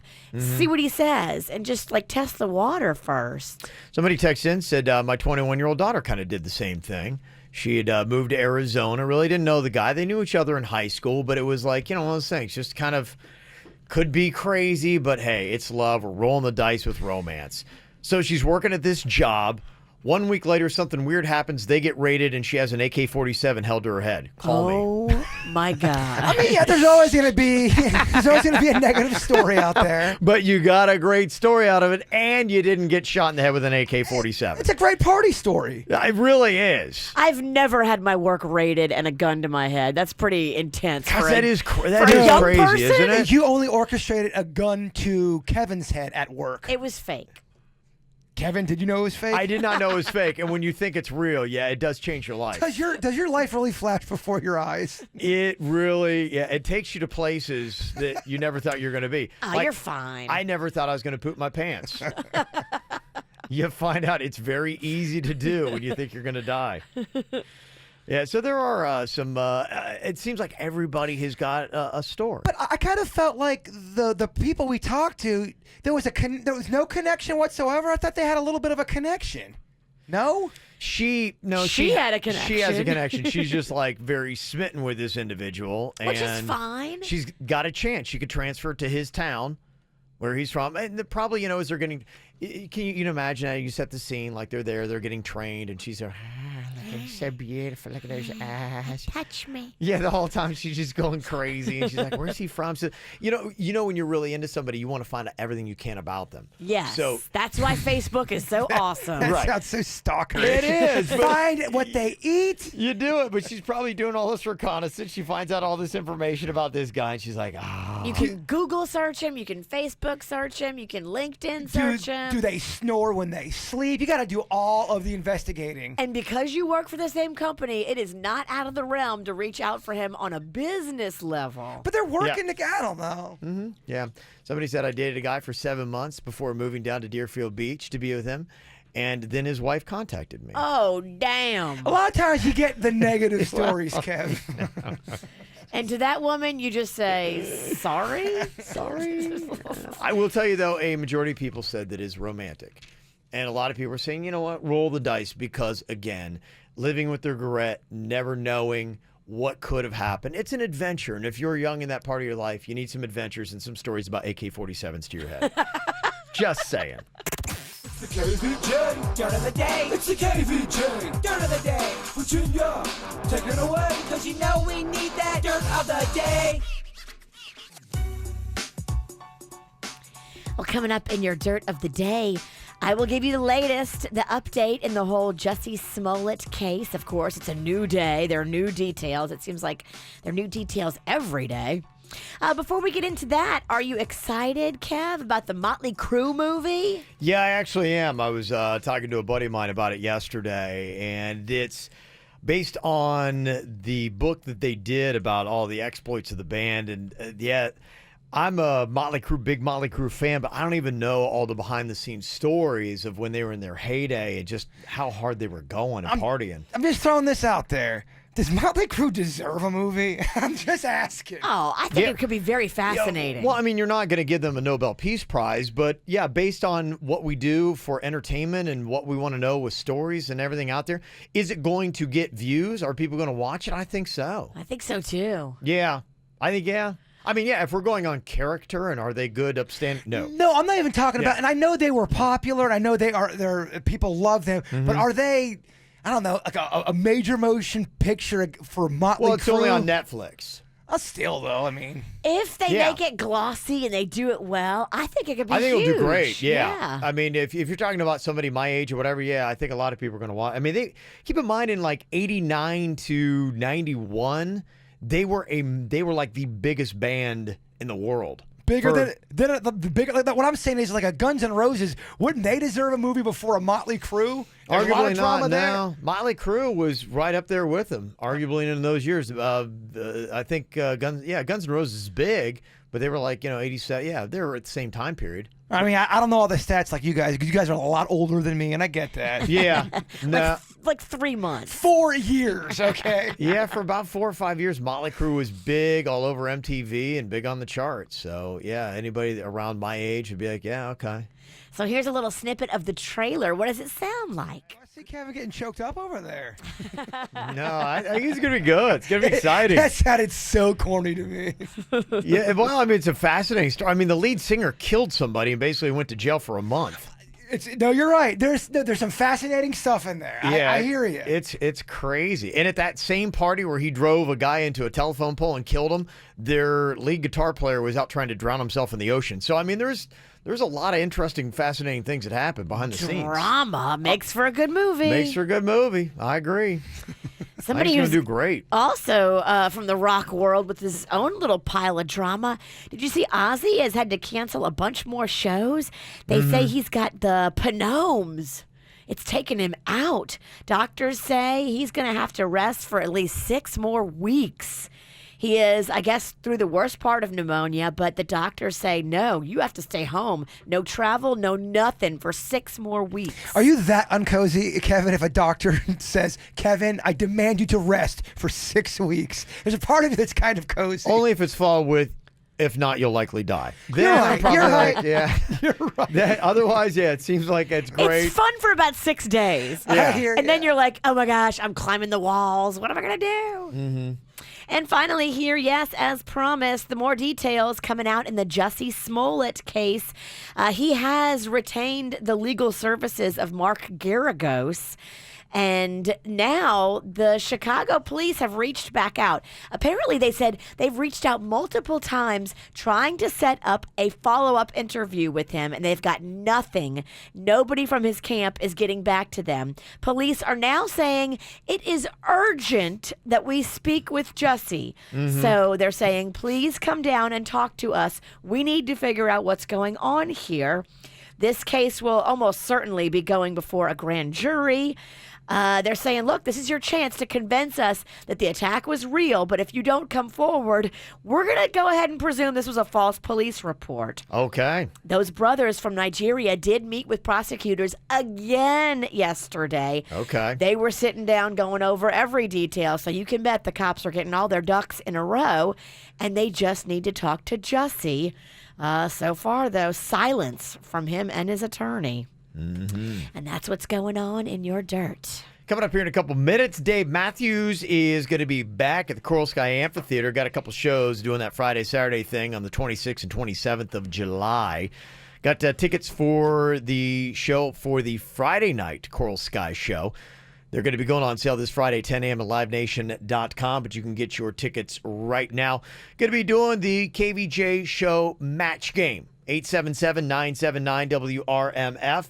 I don't know if you got to know the KVJ show. I think maybe it probably helps. And if there's somebody here on the show that you kind of connect with, that's who you want to choose for the KVJ show match game. We have got Mikey on here from Fort Lauderdale. What's up, Mikey?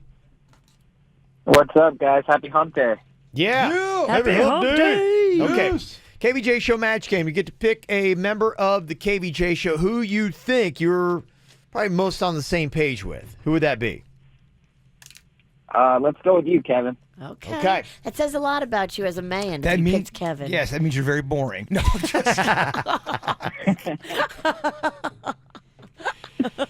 Okay, what we got here is you have got 4 chances to match one correctly to get the Dave Matthews tickets. Oh, you can do that? It's pretty simple. Yeah, it's pretty simple, but it's got to be a dead-on match. Okay, what I'm going to do, I'm going to give you a word here with a blank. You just got to tell me, pause on your answer while I write mine down, okay? So we make sure we got a match here. Okay. Sure. The amount of alcohol Virginia drinks is really blank. Okay. Oh God, I want to play along so bad. Right. Go ahead, Jaybird. Write down a word. I'll give you a bonus here. Jaybird will be your safety net. The amount of alcohol Virginia drinks is okay. All right. I wrote down a word, and I'll give you the bonus. I'll let Jaybird play along too. So you got a double dose here, making it double easy for you. Okay. I held up my word right there. Jaybird, you got your word written down? Okay. Yeah. Okay. You big dummy. See what happens? I'll let him play the game and he blows it. What an idiot. All right, Jaybird doesn't count on this one. Good Lord. You need to put him in timeout. Okay, Radio I'll timeout. Then I let him play. I'll go to timeout. Look what happens. I'm going to the corner. You need to go to McDonald's and get us breakfast. Yeah. Okay. All right. That'd be good, Kev. What is your answer, Mikey? My answer is obsessive. Obsessive. Okay. Obsessive. Okay. I wrote down. Excessive. Oh, excessive. Excessive. Okay. Excessive. The amount of alcohol Virginia drinks is really excessive. Yeah, that probably is the right answer. Unfortunately, I wrote amazing. Because you're impressed. Yeah, I guess it's a little bit of Birds of a feather. Yeah, in awe, impressed, all that kind of stuff. Yes. What'd you write down? Obnoxious. Okay. And it is. Okay. Big killer. Big killer. Messing up the show. Screwing up the show. Messing up the flow. All right. It sucks. The only songs we can play now on the show are the songs that we wrote that insult ourselves. They are not copyrighted. No one's trying to take them. No. Since Jaybird wants to play, I want to see what he puts down for this All one. right. Okay. Love it. Is it all about me? No. Oh, No. Good. It's not always all about you, Yeah, Virginia. you diva. It's going to be all about me, right? That's the Mariah Carey of the Palm Beaches. I know. over here. It's all about me, Oh, right? yeah, Yeah, Kevin. yeah. Everyone's talking about me. Everyone's written about me. All right, here we go. Second one, KVJ match game here. Jaybird refuses to answer any questions about his love life because he is being blank. Can I play? Okay, go ahead, Virginia. I don't want to play this one. I don't think you can play Okay, for Virginia's yourself. in on this one. One word. Okay, you can't play when it's about yourself. All right. Okay, all right. We created a hashtag. Have you written it down, I have. Virginia? Okay, all right. What do you think the word is? What belongs in that blank here, Mikey? I'm going to say embarrassed. Okay, Jaybird refuses to answer any questions about his love life because he's being embarrassed. Okay, I actually wrote down protective. Very, Virginia? very good, Kevin. Virginia, what did you write? I wrote down a bitch. That's 2 words. You better hyphenate it. You gotta hyphenate that word. Being a bitch. Yeah. It's gotta be 1 word. Hashtag birds of booch. Get it trending on Twitter. Believe me, I saw the free people getting it started on Twitter. Okay, all right, we're gonna increase your odds on this one here, Mikey. We'll all play along. So if you get a match with any of us on this one, then we'll give you the tickets to Dave Matthews. Okay, here we go. KVJ match game. All right, what do you think about this? There is nothing that Denny's likes to cuddle up more with than blank. Oh. Okay. All right. I wrote down my word. Okay, Jaybird's write it down. Virginia got a word over there. I Okay, do, tripled yeah. your chances to win. This one's pretty easy, I think. Okay, yeah. That's why we're hopefully ending on this one. Come on, Okay, easy. Mikey, what is that word? I'm going to go with an obvious answer here. Hopefully weed. Got a match with me. I wrote down weed. Weed over Virginia's here. got weed. Bong. Jaybird's It's got same ball. thing, same world. Okay, all right, very nice. Well, congratulations. Threw you a softball there, Mikey. You got tickets. Go check out Dave Matthews on the Friday night show, okay, bud? Thank you, guys. I appreciate it. You are very welcome. Enjoy that. Very polite gentleman. Yes. Yes, it is. He was very Kevin-like. He was very I could Kevin. see why he chose me, yeah. He sounds like responsible, like pays his bills on Boring. time. Yeah, it's a little annoying, but it's Yeah, he's going to go to the Dave Matthews show and sit down. Yeah. Yeah, don't you go to that show, not even watch the concert? Don't you listen to it in the I parking said lot? no, I go to the tiki bar. Yes. I listen to the tiki bar. Get drinks faster. I Oh, the kinda Dave like it that Matthews way. crowd's too crazy for you, man. It is. Too chaotic. Coming up here in just a second, the Best of the Palm Beaches is out. They've done different categories. I'm kind of curious how you would answer. A lot of it is food stuff. Oh. It's anywhere you go where you eat outside, to restaurants, sports bars, even craft beer. They covered And that. a member of the snack pack made the Best of the Palm Beaches. And it wasn't you, Jay Bird. I'm never the best of anything. Thank you, though, for highlighting that. Okay, so what are the best places in Palm Beach? We will let you know what one coming up next. Well, they got the Best of Palm Beach County out for 2019. The Palm Beach Post actually is who put this together. So if you want to scream at anybody, you got to scream at them about it. There are a lot of things on here that I do agree with. Everybody's going to have their own opinions, but I love where they're going with craft beer. For Palm Beach County, they put Due South. Look at that. Look at that. Home of the full gorilla. That's right, baby. No big deal. Jay Bird's got his own beer. See? Kind of impressive. Sort of important around these parts. Can't get a girlfriend, but a guy's own beer. Yeah, so if you want to go check that out, go check out their tap room there in Boynton Beach. They got Best of the Palm Beaches. He wants a beer so bad. I want a beer, and I want to do the show with just Kevin. Waiting for Virginia to take that sick day. Yeah. Why can't Virginia get the flu, Yeah, huh? can you get fake pink eye for about 7 days again? Virginia, notice how healthy she is? She's always here. It's so annoying. Never misses. She's not drinking that much anymore, Yeah. although she did kind of fall off the wagon over the weekend. I fell off the boat. Yeah, couldn't tell Virginia was drinking again. Oh, yeah? It went well? Uh-huh.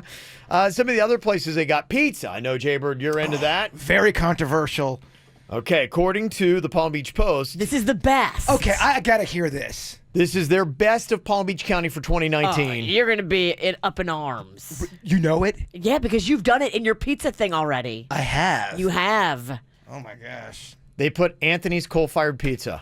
And you gave him a lower grade. I'm not here to bash anybody. That's not what I know. that's not what I'm here to do. Okay, would you agree with that? I would strongly disagree with that. Okay. But Hey, they've got a lot of fans out there. I am just one man with my review.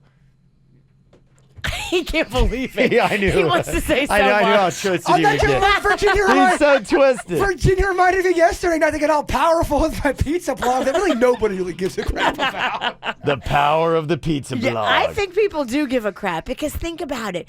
Everybody loves pizza and everybody has a favorite. And there is so much passion deeply embedded in that people will start fighting about this. And I do.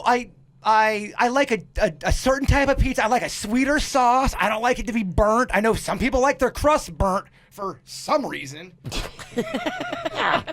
Very judgy over here. Oh, my goodness. Yeah. Wow. Okay. Duffy's won a ton. They should. Yeah, they got best all-around restaurant, sports bar, happy hour, burger, and chicken wings. Wow. They did clean the house. And I would say 10 years ago, 8 years ago, I feel like they revamped their menu, and I really do. I love a lot of their menu.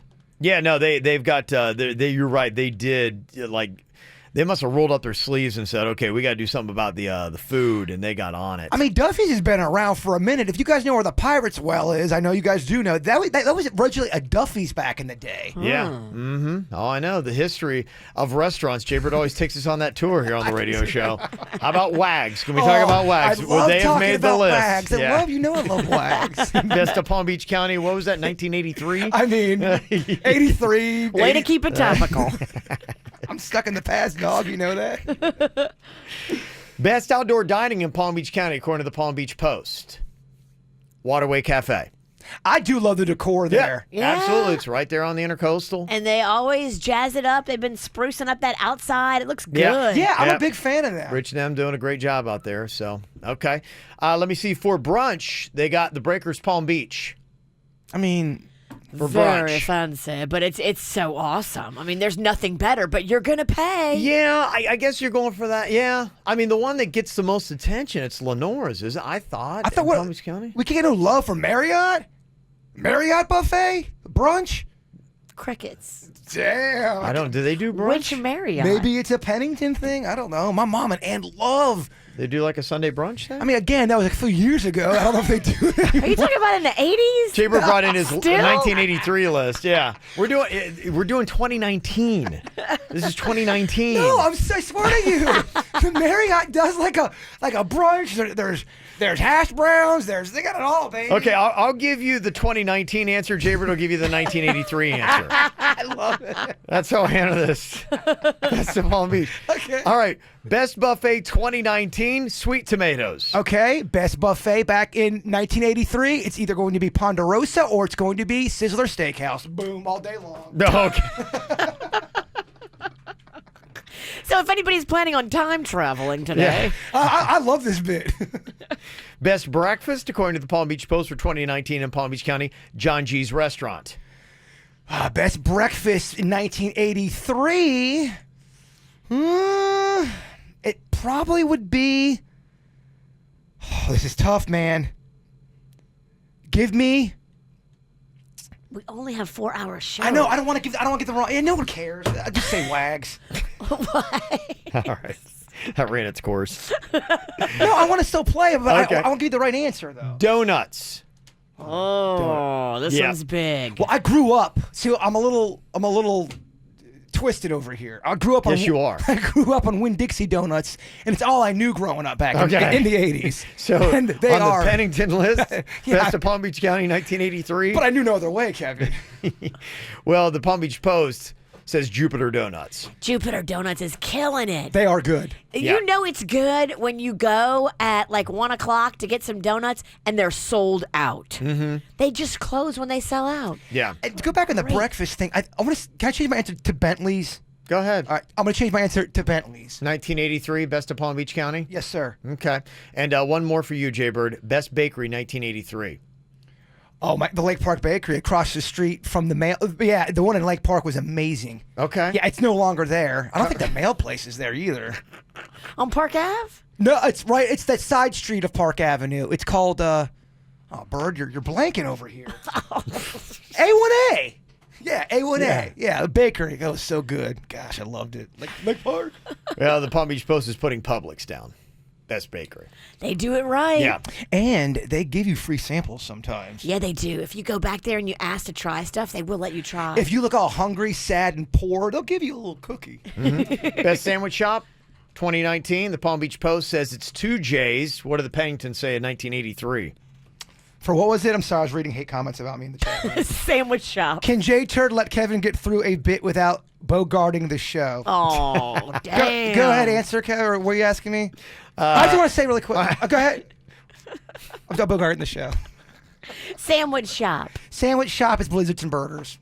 What is it? Blizzards and Burgers. Blizzards? Blizzards and Burgers. Oh, Blizzards and Burgers. Okay.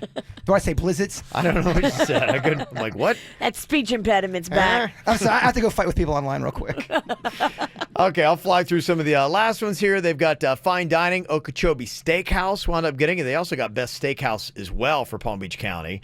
They've also got your best Cuban restaurant, Havana. They've got the best barbecue, Park Avenue. Mexican is Rocco's Tacos. Food truck, Tacos Al Carbon, and Mexican is, Rocco's. And then the best diner is Hallie's. Okay. So there you go. That's what they say for the best of Palm Beach County. The Hallie's been around forever. Yeah, I think it started in the 50s, right? There's a photo they've got at the diner. It shows it was the only thing like on that street. That's crazy. Yeah, when it first opened up. So coming up here in just a couple of minutes, I wanted to try something here today because yesterday we were talking about DNA tests, and then we got an email that we read on the After the Show podcast, and it was all about, okay, here's my situation. Should I tell them or not? It was a woman who had had 2 partners back in the day, and her son is now about to do a DNA test, and she's like, he might find out that possibly the man he thinks is his father is not. Should I tell him or not? Heavy stuff. It was. So if anybody else is sitting on this kind of decision, I thought maybe we just group all this into one segment. Do you have something in your, like this email we got yesterday on the After the Show podcast? Should I tell them or not? You can call or text us up, and we will let you know. Should you tell them? Coming up next. Get the info on everything that's going on with us at kvjshow.com. Gosh, I'm getting so many of these. We had one yesterday we talked about on the show. Got an email then. And on the After the Show podcast, it was this woman who had been with this dude way back in the day, and she wound up having a brief fling with an older guy. Got pregnant, and she thought because she got pregnant right after being with that guy that it was his.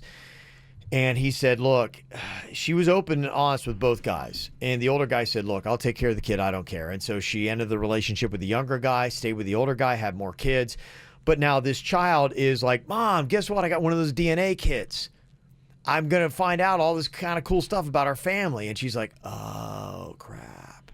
What if it comes back that it was the other guy who's gone, that he's never known, that he's the father and my son is now like just ripped apart? Do I say something preemptively or do I wait? We were like, well, you know, you're talking about, she had just gotten this was happening. She was running all different directions mentally. And we're like, okay, compose yourself, take a deep breath, think about it. You know, and the one conclusion we had about that was, look, to me, a father is a person that raises you, you know, because the way families are and mixed and matched and everything else, you know, it's really kind of cool because you see families now and there are people in families, all different skin shades where you're like, okay, biologically, there's no way that they even match up. You know, and I love seeing that. Blended families is a really beautiful thing. And so I don't know that you need to run out and say anything. If it comes back, you can be like going, yeah, I mean, this guy's still your dad. Yeah, biologically. And I didn't know. Just maybe be excited about it with him and say, hey, I want to be there when you open up the results. Right. I want to be there to hear all this cool stuff with you. Don't make a big deal out of it, but definitely you should be there in case it's a shocking moment for him and you have to explain yourself. I'm starting to hear people, these are people who don't think there's anything weird going on in their history. They're now starting to say, I don't know if I want to do this DNA stuff anymore because I'm afraid I want to find out something I had no idea was going on in my life. Absolutely. That kind of stuff is happening. So you got to be ready for that being something that might come up. So that's what we handled yesterday on the After the Show podcast. So we'll handle a couple more. Do you have a situation like what we had yesterday in the email? Should I tell them or not? Okay, so some people have texted in here. What do you think? Our advice. They want to know, should they tell them or not? Okay, somebody texted in and said, so I passed by my dad's phone as it was sitting on the computer. A text message with some very sexual content pops up, and it was from someone called Sarah. Now, I've had a suspicion for a while now that my dad has been talking to other women. My parents are still married. Do I say something to my dad about it? He's not very easy to talk to, and he always seems to have a story for everything. Part of me thinks it might be more productive to alert my mom and have her keep an eye on it. The dad, if he's not easy to talk to and he's got a story for everything, you're not going to get through to that cat. If it was me and I knew that information was going down, I have to tell my mom, and I'm warning my dad I'm doing it too. Okay. I go, Dad, I know you're cheating on Mom. I'm sorry. It's already been set in motion. I'm telling her. Okay. Yeah, because it sounds like if you're texting us this right now, what you saw on that message, and I don't have the specifics, but it was something that it couldn't be ambiguous. I think on the side, I always try to side with the innocent in these kind of situations. Mom is the innocent. Yeah. She doesn't know what's going on. Dad's out there doing dirty. I side with Mom and tell her, and then team up with her to catch him. Okay. Yeah, if you're your parent and you know one of them stepping out and the other one has no idea, you're going to be mad at that parent. You got to side with the innocent one that has no idea that's being true and good. Okay. All right. So you say yes, tell them. I blow it up. I'm sorry. Okay. This one says, my best friend struggles hardcore with feminine body odor. Oh, like downstairs. Okay, you can't be friends. I'm just kidding. Do I tell her or let her continue living in blissful ignorance? By the way, you can kind of smell her from comfortable standing distance. Oh, you've got to be able to get this message to your friend without hurting your friend's feelings. Is there a way you can do it without it coming from you? Anonymously? Can you just hit her with a fire hose? Anonymously might not have the impact. You might have to have somebody in your life tell you, hey, dude, you gotta pat that So thing. you want, but this is the best friend. Is that not a role of a female best friend, Virginia? Would you not want your female best friend to be like, Virginia, I gotta talk to you because you may not realize this, but you smell. Yeah, think about your smelliest friend. I would want somebody to tell me because I think I could handle it, and then I would want to change it. Right. But is it not a role of a female best friend? Yeah. Let's role play. If you got the RC. Let's role play right now. I am the friend. How would you tell me that I have to get something taken care of? Girl, damn that clam. You gotta go to the doctor. Damn that clam. You gotta go. Now that's a hashtag. Go to the doctor. Damn that clam. Because if something is that... That's different. Did you say jam? No, I said damn. I was going to say, that's a completely different thing. I mean, if you sat your friend down and go, damn that clam, like how would they even react to that? Maybe they'll giggle. So you're saying you should tell the best friend? I think you should. I think if you're a good best friend, you would. Do you do it in like a joking way? Oh my gosh, what's going on down there? You want her to know from you. You don't want somebody else telling her because Right. you're gonna do it with love and protect her. And Yep. she might have something going on. Right. That she needs to go to the doctor. Is it possible you don't smell your own thing? Yes. Absolutely. Okay. Absolutely. Well, it's kind of like a smoker, a cigarette smoker. They don't know they smell like cigarettes, but everyone else knows. I was going to say, out there you're talking about something else when you said it's a smoker. Well, that thing really is problematic. She's cooking ribs in it. It kind of made me hungry.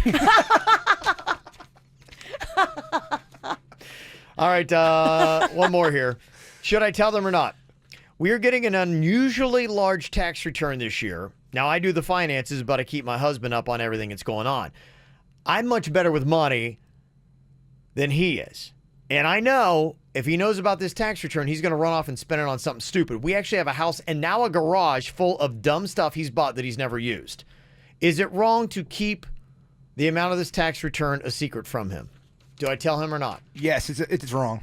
I would not start lying and hiding finances. That's how a lot of people end up divorced. Yeah, you do have to tell him. But when you tell him, just say, hey, let's do something smart with this. Here's what we've got coming to us, and then maybe here's a home repair that needs to be done. Okay. All right. So you already earmark it for expenditures when you go to him about it. Well, if you know he's going to be stupid with it. If he thinks it's just going to be sitting out there, he's like, well, I got to go spend it. Gotta get that beer clock. Yeah. I like this game, Kev. Okay, yeah. Well, if you got more, we'll start doing it. If you're kind of on the fence about telling somebody something. So far, I feel like everyone you've given, you got to tell them. There hasn't been one where I'm like, I wouldn't say anything. I always err on I mean, if you come from the right place, a lot of times do it with love and over communicate. But sometimes you can be honest. You can do it with love, and someone flips out on you. Then what? You just like run out the room? I mean, if you did it with love, it's all you can do. And just get the hell out of Dodge, right? Start drinking. Christina's on here from Palm Beach Gardens. Another one of these DNA type stories here. It says here, your biological mother's father didn't believe that she was her daughter. Is that kind of what's going on here? Boy, these things get hard to follow, don't they? I have no idea what you just said. My biological good morning. mother's father. Biological mother's father. So your biological grandfather didn't believe that your mom was his kid? No.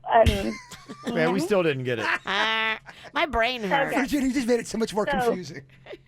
My biological father, his mother didn't think that I was actually his child. And she, even though she raised me over the past, 20 years when I was a kid, I'm 35 now, she was convinced that I was not actually his child. He signed away his rights to me and everything else.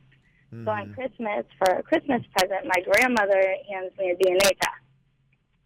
Oh, you got a DNA test. Okay. What did it say? Yeah.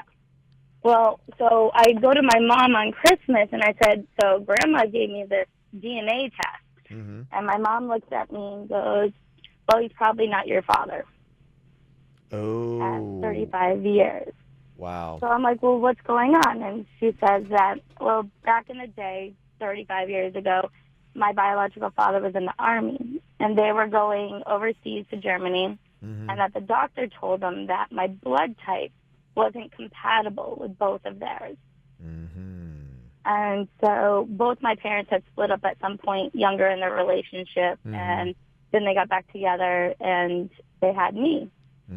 So all this time, 35 years, my mom has thought that I possibly am not his. Pretty sure according to what the doctor said.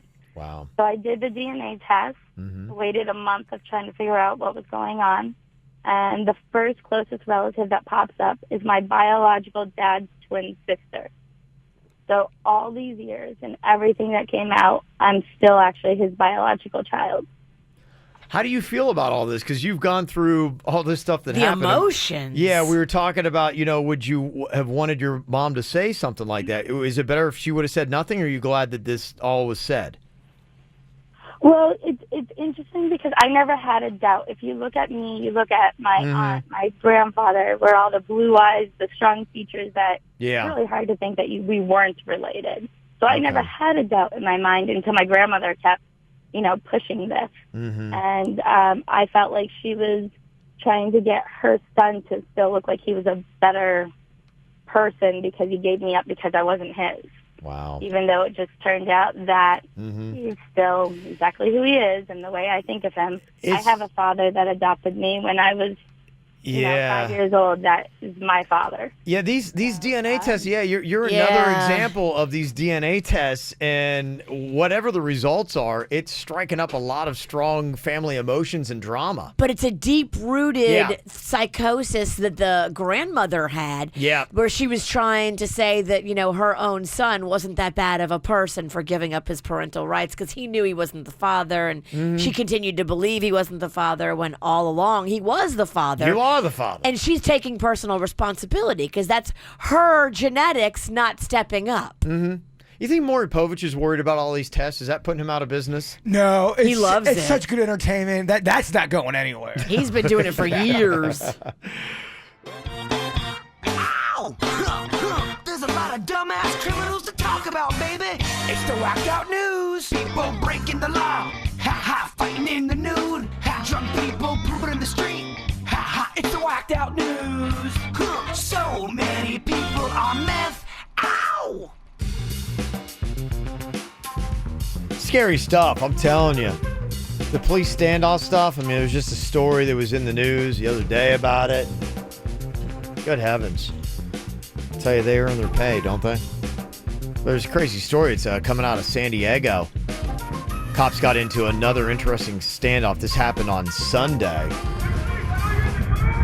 A pursuit on San Diego Freeway evolved into a tense standoff with a mysterious passenger. CHP officers tried to pull over a Mustang for speeding on Interstate 805, but the driver refused to stop. The two men were quickly caught, but another passenger was still in the back seat. With guns drawn, officers approached the car and found a life-size Star Wars Stormtrooper doll that was harmless. Officers are trying to find out if the trooper was stolen. Boy, those lifelike dolls they cause a lot of problems. They had a Bigfoot one, and people were flooding the 911 headquarters saying, "Oh my gosh, there's a Bigfoot out here." There's a Bigfoot out here. Yeah, there's a lot of craziness that happens. Well, stormtroopers and drunk chicks. Two of the scariest things for cops to deal with. A woman in Pennsylvania got all hammered at a bowling alley on Saturday night. Tried to play a little pinball. Okay, it's fun. Well, when your motor skills are not at their peak, pinball may not be the best thing for you. The machine then ate her money. I'm sure it did. So she starts attacking the machine. Sure, it wasn't operator error at all. So they called the cops. Cops show up, and now she gets froggy. Oh, yeah, let's dance. Put up your dukes. I'm drunk and ready to go. Not a good idea, chick. No, No, I'm sure they had a fun time tasing her. There's a guy in Tennessee that tipped $22,000 at a bar on Monday. That was the tip? That was the tip. How much did he drink? Well, we're not even sure it was alcohol. His friends called the cops on him after he texted them that he was on drugs. And the managers of the bar said he was causing a disruption. So that $22,000 tip you would think would be so awesome actually led to an arrest for public intox. Aww. And he was also charged with possession of a firearm while intoxicated. Oh, talk about just all kinds of emotion. Turned quick. Oh, it did, didn't it? Yeah. I think it was going to be such a positive story, didn't you?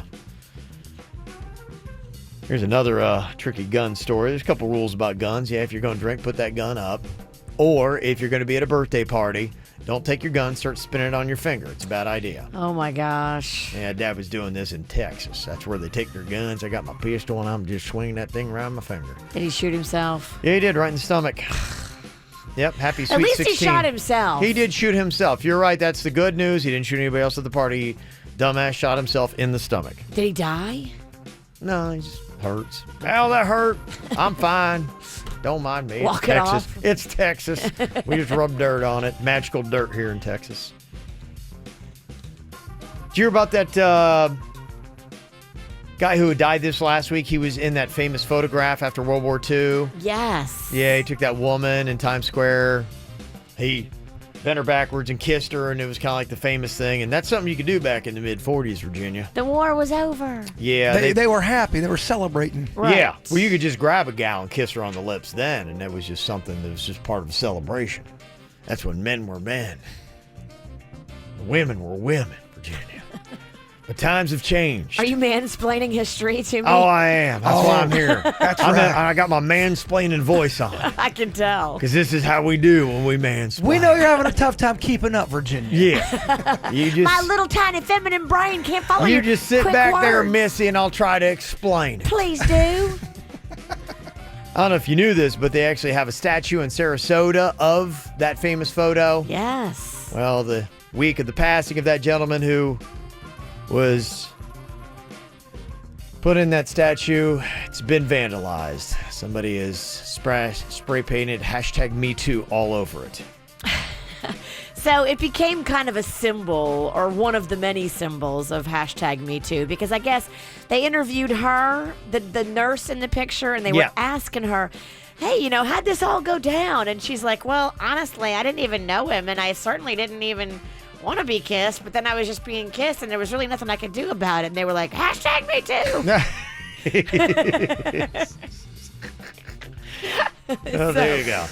If you're in Sarasota today, you'll notice it says #MeToo. I assume they're going to try to change that pretty quickly. I think they already did. I think they already got painted it off. over Oh, it. okay. Yeah, they've already painted How long over before it. that statue comes down? Because it is just... Oh, it's the clock is ticking. The clock is a ticking.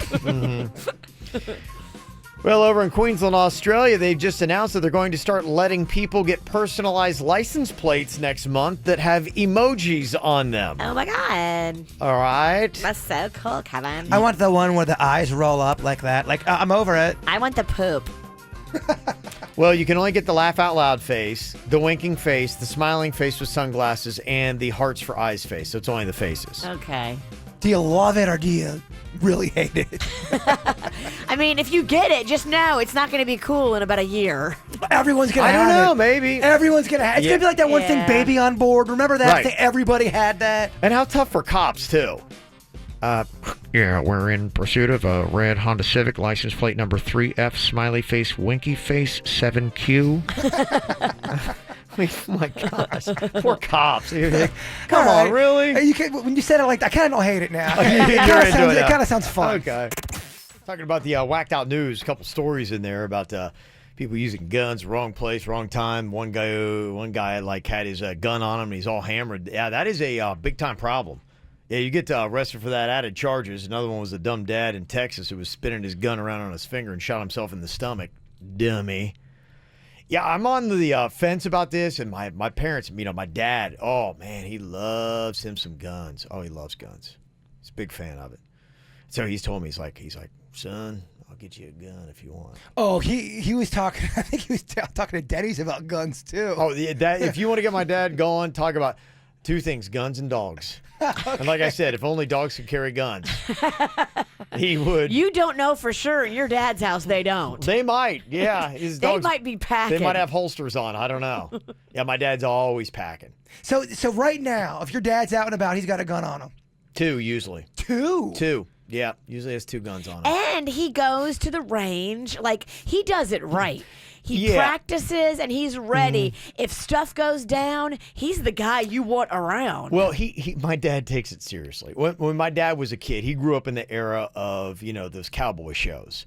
And so when he was a kid, he'd put his holsters on and, so he's always grown up just loving guns. But yeah, he does it right. He goes out and practices, and he considers it, in a sense, the reason why God put him on planet Earth is to carry guns and try to protect people. Just in case. Just in case. He's the equalizer should the people need him. Right. I love it. Exactly. We need more guys like that because he's got a good heart. He does, I yeah. would trust him. And he does everything right. He's got his concealed carry and knows all the laws with it. He's not a drinker, so you don't have to worry about him. And he's not going to take it out and start spinning around on his finger at a birthday party or do anything like that. He's good. Completely safe with it. But he's like talking to me about, son, you just let me know. I'm willing to put down the money and get you a gun. And I've kind of been dragging my feet. I'm like, well, okay. I even got my concealed carry. I mean, you got the permit. I've taken the classes, got the permit, got all about it. I shoot guns. I got there to Okeechobee in God's country where they shoot lots of guns. So you're ready to go. If you want to buy one, you are, pun intended, you're locked and loaded. I am. Okay. You're right, I am. I'm just kind of sitting here just kind of waiting because I don't know why I'm having a hard time pulling the trigger. Oh, my God. Well, if anybody should step up to the plate, it's you. And You're right. I mean, look around. Of any of the clowns that work for this operation, I'd like to see you have a gun before anybody. Yeah, I'm thinking about there's just, probably the main reason is just because I still got a 10-year-old in the house. And so I got to make sure that get all that kind of stuff done properly. And I know they got certain safes and this kind of stuff. And so I want to have that in my house before I have the gun. I don't want the gun sitting around, then I need to go find a safe, like one before the other. I told you about that story about the kids that came to their parents as 20-year-old. As a 20-year-old, this kid came to his parents and confessed that back when he was a teenager, he went in their gun safe, and even though it was locked up and he knew he wasn't supposed to touch it, and the parents had told him not to, he was messing around with the gun and shot a hole through the floor. Wow. And then put furniture on top of it to cover it up. Nobody ever knew till he was in his 20s he confessed that. Well, that's a better story, yeah. Teenagers are dumb. Yeah. I'm with you on that point. I would be scared, too, with Mags and Rocco in the house, that they would just have a dumb moment. Does that conversation get you triggered? Sorry, I know we're gun puns. I'm sorry. I'm looking at the gun vocabulary right now. It's the only one I could find. Yeah. So the only thing about this is I know a lot of people believe in home security. And there, is one story that, one time there was a break-in that had happened. It was a former Miami Hurricanes player, and some people broke into his house, and I think all he had was a machete. And they wound up shooting a gun and hit an artery in his leg, and he died from it. Yeah, and so that kind of sticks in your head. You're like, well, maybe, you also have that role to protect your family. It's a scary thought to think about as a dad, as a mom, being in your house and it is going down. Right. There are bad guys coming in your house. Mm-hmm. They have guns and you don't. Now what? Yeah. So I think a lot of times that's kind of where you balance it out, where you are a dad and you're like going, okay, could I handle the heat of that moment and do it the right way? And is a gun what I need to protect my family? And then you look at the other side, okay, what if it actually winds up working against my family? Because you would get the gun to protect the family, but it could actually be the thing that winds up harming the family. I know. So, yeah, there's the weird thing that you're trying to balance out. It's messed up to think about. So maybe I need to do what Jaybird does and just get myself a security axe. I got me the biggest axe you can get, and I have it right by my bed. Who sold you an axe? You're gonna hurt yourself. I don't need your little quips, and anybody can buy an axe. Let me just go ahead and say that. Could you imagine how bad is it if they don't sell you an axe? I mean, what is going on with you if you walk into Home Depot and be like, I'd like to get an axe? Nope. No. I got the biggest axe ready to go. Yeah, so I do. It's right underneath my bed, right on the side of my bed now. It's not from one of your movies. It's not a prop. It's like a rubber axe. No, I have a legit axe. You don't need permission to buy an axe. You know that, right? Yeah. All right. I just wish somebody wouldn't have sold you one. You're gonna hurt yourself. Well, not as bad as you hurt me right now. I'll take 10 axes to the face other than your words. How about that? So if somebody breaks into your place, you're going to have... Now, I have a plan. A lot of people go with a ball bat. No, axe. Okay, why axe over ball bat? I feel like an axe, I got better... I don't know. I think I can do more damage. I feel like I can grip it and I can just go ahead and slice it. So better than a ball bat in that sense. You're going to. It's got the added. I've seen ball bats not work. I've seen people block ball bats. I don't know if you're gonna be able to block an axe. An axe is very sharp. Well, ball bats. You do it underneath the blade. You could. I feel like with the blade too, if you try to block it, you're gonna get cut. With the ball bat, I feel like some people can defend against a ball bat better than an axe. You played baseball. You never played axe ball. Just saying. I mean, I'm at a point now where I have to insult my baseball. Yeah, I played baseball, but I rode the bench because I'm waiting for her to go ahead and make a "you weren't very good at baseball" comment.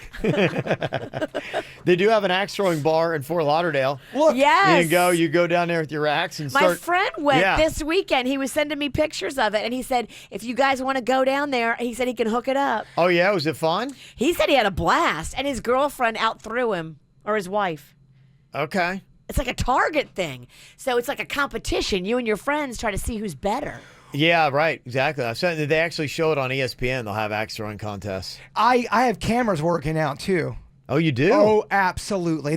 So I bought a set of cameras. They didn't work. I got faulty cameras. I got a new set of cameras. They are going to be working. Oh. Oh, yes. You've had some disturbances in the night? Is it all delivery people or is it something else? If it's delivery, they're disgruntled and they're trying to kill me. But yeah, I've had a few things go on at my place. I am now going to have an axe. There's going to be a little bit more security. There's going to absolutely be cameras. So if you are trying to murder me, which I think somebody is. Somebody's trying to murder you? I don't know, man. There's a couple people that could be. Really? I've got... I don't know what to say on the air anymore. It started off cute. On the air. It ain't cute anymore. I'm buying axes. I got people trying to get in. Yeah, you're right. There ain't nothing cute about that. No, you need to move. I want to. I know, man. It's all. Oh, I almost swore. It's just there's a lot going on in the personal life right now. Yeah. Oh, jeez. Now you got axes and all kinds of stuff. Somebody's having a meltdown. No, someone's trying to protect himself. There's two people I know of that one absolutely wants to have me seriously hurt. They really do. Absolutely. Really? Yes. I've got proof of it. Wow. I've got text. I've got the thread to prove it. Jeez. Man, oh man, who would want to hurt a bird? I don't want to get into it. Is it an ex-lover? No, it's not an ex-lover. What's his name? I don't want to shut up. Why you got so many people coming at you? Yeah. There's two I can think of. Wow. Dang. All right. Don't worry. The one person I'm thinking of doesn't like you guys either. Trust me, not a big fan of anybody on this show, but really hates me. God. Really? Yes, absolutely. Wow. Okay. All right. Well, then maybe I need to get a gun. Or an axe. I know a guy. Yeah. If you get a gun, just tell us, because I need to know you have a gun. Me or Kevin? Kevin. Why? Because I want to know. You do? Okay. I'll let everybody know. I do want to know. Yeah. But I would feel good about Kevin Ralston having a gun. Yeah. I'm leaning As long as you're not towards it. drinking. No. I would never. No. Do you feel real good? Kevin's got a gun. I got an axe. Nobody is drinking. You got your taser. Try to get through this. Yeah, a couple of comments. Somebody said the stats are not in your favor having a gun in the home. You're more likely to have it used against you, somebody said. So stuff to look at. Okay, then someone's going to come back with another stat. That stat is wrong. Here's a new stat. Yeah. 5 out of 10 guys with an axe end up tasting it. 5 out of 10 guys with an axe. Taste the axe. They get you right in the lip with it. Sever your head. Somebody said we got a couple guns in my house. Also a teenager. She doesn't know the code for the safe, and the safe is fingerprint. I think that's where I would go with it too. Yeah. So there's not a key. There's not a code. It's just if you don't, you'd have to chop off my hand basically to get to the guns. Anybody? Any axe holders texting in? Somebody said, yeah, I can't believe they have a place where you throw axes and drink. That sounds awesome. Are they being sarcastic, or do they really think it's awesome? My friend sent me pictures. He said it was awesome. It You got to sounds bring really your own fun. beer, right? Is that how it works? I think so. I think it's a BYOB place. I don't know. Is it a BYB or BYOA? Bring your own axe? 'Cause I think they have the that. axes. You got to bring the beer, oddly enough. Somebody said there's an axe bar in Boynton. I haven't heard about that. Okay. Got to check that out. Okay. And somebody else said that it's recommended to hide the bullet separate from the gun. I get that. That makes sense. But if you're talking about a home break-in in the middle of the night. Excuse me, sir. I have to load my gun. Hold on real quick. I can't see the bullets. Where are they? Oh, let me put them in the clip. Yeah. I watched some of those murder specials, and those murderers get in pretty quick. It is in Boynton. Hashtag Game of Axes. The new Okay. axe place in Boynton Beach. Sounds like they got a lawsuit coming from HBO. Yeah. GameOfAxes.com. Wonder where they got that. Somebody said also, too, once you shoot a gun, you realize the power it has and develop a deep respect and fear of it. So if you do have a gun at home, you should take your 10-year-old to the range and let him or her have that experience to develop that fear and respect. Yeah, I've actually taken Cannon out shooting. So he's fired shotguns and Glocks and all kinds of stuff. Does this idea work? An axe range. An axe range. Your silence says it all. It doesn't work. That's what they have in Boynton Beach. No, that's an axe game. They're doing. I'm talking about axe range. Like you learn how to use an axe. You learn how to protect yourself with an axe. I'm gonna shut up now. How small are your shorts? Can we talk about that? Okay, I got to play a commercial. We'll come back and talk about Jay Bird's tight shorts. Who'd you borrow those from in elementary school? All right.